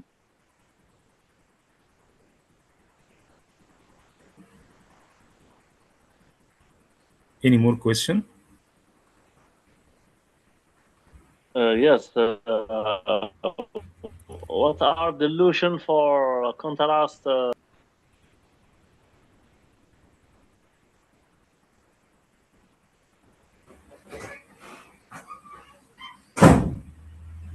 Hello, Professor Moaz. Do you hear me? Dr. Ahmed? The dilution of contrast. Yeah, sometimes we make the 50% dilution, or in some cases we want to, especially in hilar obstruction, if you want to delineate the small duct or something, we may inject thick contrast, but usually routinely we make 50% dilution. You mentioned that injecting contrast, we have to drain it. This is a very important thing, because if we make a contrast and there is stenosis, stenosis, and we will let it Yes. without stenting. It will make angiocolitis, and it's a very serious problem. Yes, Yeah. yes. It is very important point. Before injecting contrast, you have to all facilities and devices to decompress this duct to avoid post-ERCP cholangitis. Yeah, very important, because sometimes if you inject contrast and this is tight structure, you cannot insert stent easily. So you have to be fully equipped by the types of dilators like Sohindra dilators and balloon dilators and another small guide wire to troubleshoot the tight structure or something. And Dr. Moaz, also for the hilar structure, I preferred for case of hilar structure to administrate antibiotic for post-liver transplant or for cholangiocarcinoma. Sometime and primary sclerosing cholangitis, because in these cases we cannot be sure for drainage of all segment of the liver. Yes, yes. I agree with you, Dr. Said. When you suspect difficult ERCP or hilar obstruction, cover of antibiotics may be helpful.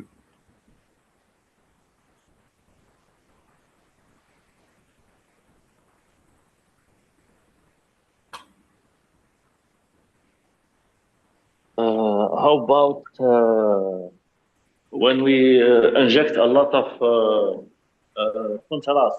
Do you wash with saline after you finish or not, to minimize the contrast? Because you know the contrast مادة يعني لزجة يعني. نعم. It's a good question. It can enhance angiocolitis. What do you think? Yeah, it's a good question, but it depends on your success in the ERCP. For example, if the stones is already removed and the obstruction removed, and you already make sphincterotomy, maybe no need for injection of saline, because the contrast will go down easily. But in cases of cholangitis and turbid bile or infected bile and structure below, and after deployment of the stent or even plastic or metallic stent, if you inject saline, it's better to dilute the turbid bile or infected bile to avoid post-ERCP cholangitis. But the most important thing is the success of ERCP. I mean, success of the treatment of the bile through easily after treating the obstruction. Yeah, at the air of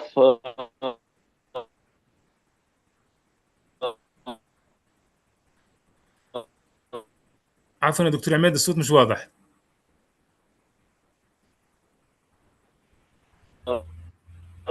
cholangioscopy. Do you hear me? No. No. الصوت مش واضح يا دكتور عماد.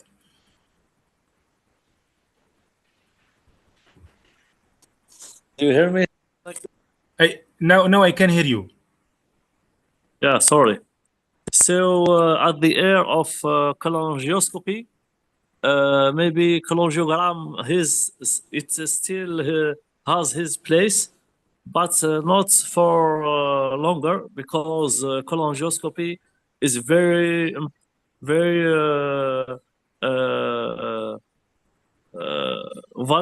valuable tool, especially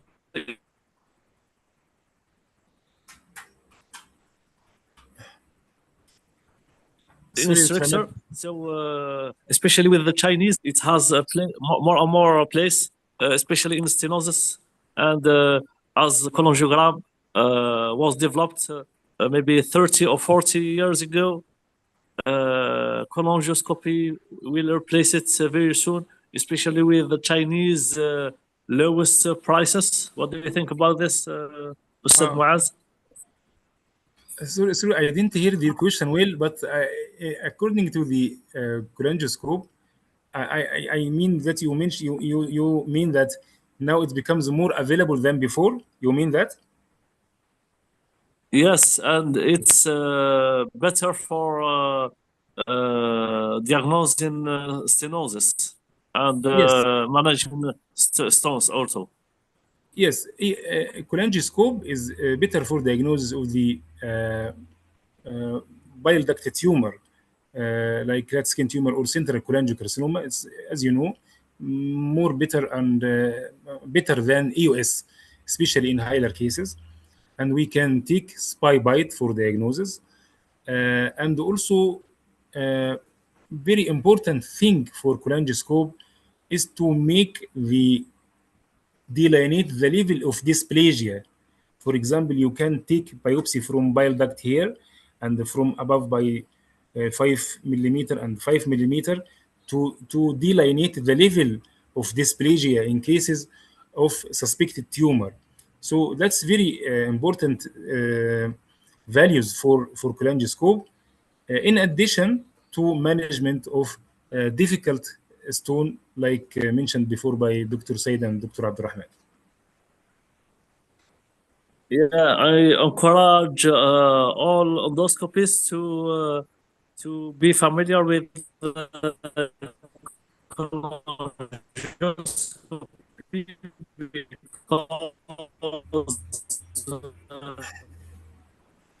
Sorry, I cannot hear you, Dr. Ahmed. The future for ERCP, and especially with low cost. I'm talking about the price of Chinese companies who made cheap cholangioskop. I encourage endoscopists to make it part of their routine endoscopy procedures.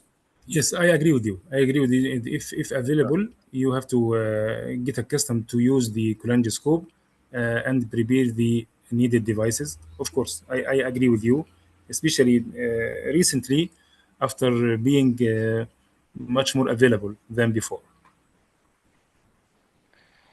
Dr. Moaz. Thank you very much, Sir Moaz. Yes, Nour. You're still here. I thought that you are sleeping. Yeah, I have a problem with the network. Dr. Moaz, I have a question about malignant structure of confluence, of biliary confluence. Yes. You start with papilla. You put a guide wire in the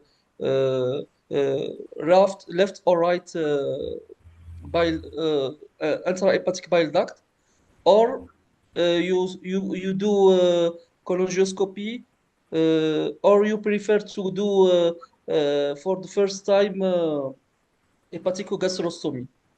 Yes. What is your diagram for in this situation? Yes, I think it is very important question and also debatable idea. For me, hilar obstruction should be evaluated first according to Bismuth classification. So in case of Bismuth 1 classification, meaning the confluence, the two systems are connected, left and right system are connected together. So it is very easy or most easier one, this type 1. You can just pass the structure by guide wire and put the stent. Even the metallic stent, better to be metallic stent or plastic stent.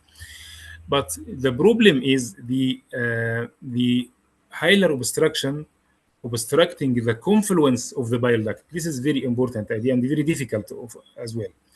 So in my opinion, I should first try to drain through the papilla, transpapillary, because transpapillary drainage using plastic stent, what we call the stent by stent, by deploying 2 or 3 stents in the functioning liver segment, which was the pre-procedural detected by other image or volumetry. So you may need to cannulate, for example, left system, only one stent in the left system and 2 stents in the right end and the right post. So that is the goal. If you can achieve this, is very important and very good. So, but sometimes bile duct is not dilated, only 3 millimeter or 4 millimeter. This make the transpapillary drainage and the insertion of more plastic stent is difficult. In this case, I perform left system drainage by HGS, US guided HGS, and transpapillary drainage for the right system, or BTPD for the right system. And more recently, you can also perform HDS, hepaticoduodenostomy, for the right system to the duodenum. But it depends on the obstructed segment and functioning segment. So if the bile duct cannot be dilated to have 3 or more stents, drainage of the left system by HGS and the right system either by transpapillary drainage or BTPD, or in some difficult cases you can try also HDS, hepaticoduodenostomy, meaning the bilodigestive anastomosis at the level of the right posterior duct mainly and the duodenum. And you don't use cholangioscope to put wire in the right hepatic system, no? You don't use cholangioscope if it's difficult to put a guide wire in the right hepatic duct. I tried before cholangioscope assisted wire negotiation. I tried before, but I think it is not no make difference between the ordinary method by using cannula or sphincterotome in such cases. Cholangioscope, because the tumor also will block the confluence and may render the cholangiogram to cannulate or to pass. Cholangiogram usually pass after wire pass, but in some cases of the benign structure I tried before, I can negotiate wire according to the view of the cholangioscope. But in malignant structure, I think it is difficult because the amalgamation of the invasion of the biliary tree may render passage of the cholangioscope. But the hilar obstructive jaundice is a little bit tricky point, and so many ideas about the intervention. But I usually keep in mind the easy re-intervention. So I prefer plastic stent in such cases for easy stent exchange. Some doctors prefer to perform uncovered stent or metallic stent, but if the patient has long life expectancy and re-obstructed again, very difficult to perform ERCP, and especially in case of uncovered stent. So you should treat your patient according to the many factors, the life expectancy and idea of free intervention. Usually keep in mind re-obstruction and re-intervention. Okay, thank you very much, Dr. Moaz. عفوا. بارك الله فيك استاذ معاذ. سعدنا دكتور عماد بالسهرة الجميلة في الERCP ديت. شكرا لك، الله يحفظك. عفوا مرحبا، ونلتقي ان شاء الله دائما. استاذنا الغالي، شكرا جزيلا على حضور. عفوا دكتور محمد. يلا السلام عليكم. I think that's سلام ورحمة الله. I think that was a very successful session.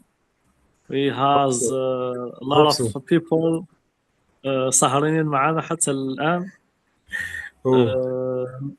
نور، إذا إن شاء الله نأجل محاضرة الأستاذ مراي شارما next session. Because it's 2 days. إن شاء الله. بارك الله فيكم أجمعين، وربي يتقبل إن شاء الله هذا العمل، ونشوفكم على خير. 23 July 2026 إن شاء الله. بإذن الله إن شاء الله نلتقي على See خير you دائما. next time. بارك الله فيكم. شكرا جزيلا، مع السلامة جميعا. مع السلامة. تصبحون على خير. شكرا على خير. See you soon. See you soon.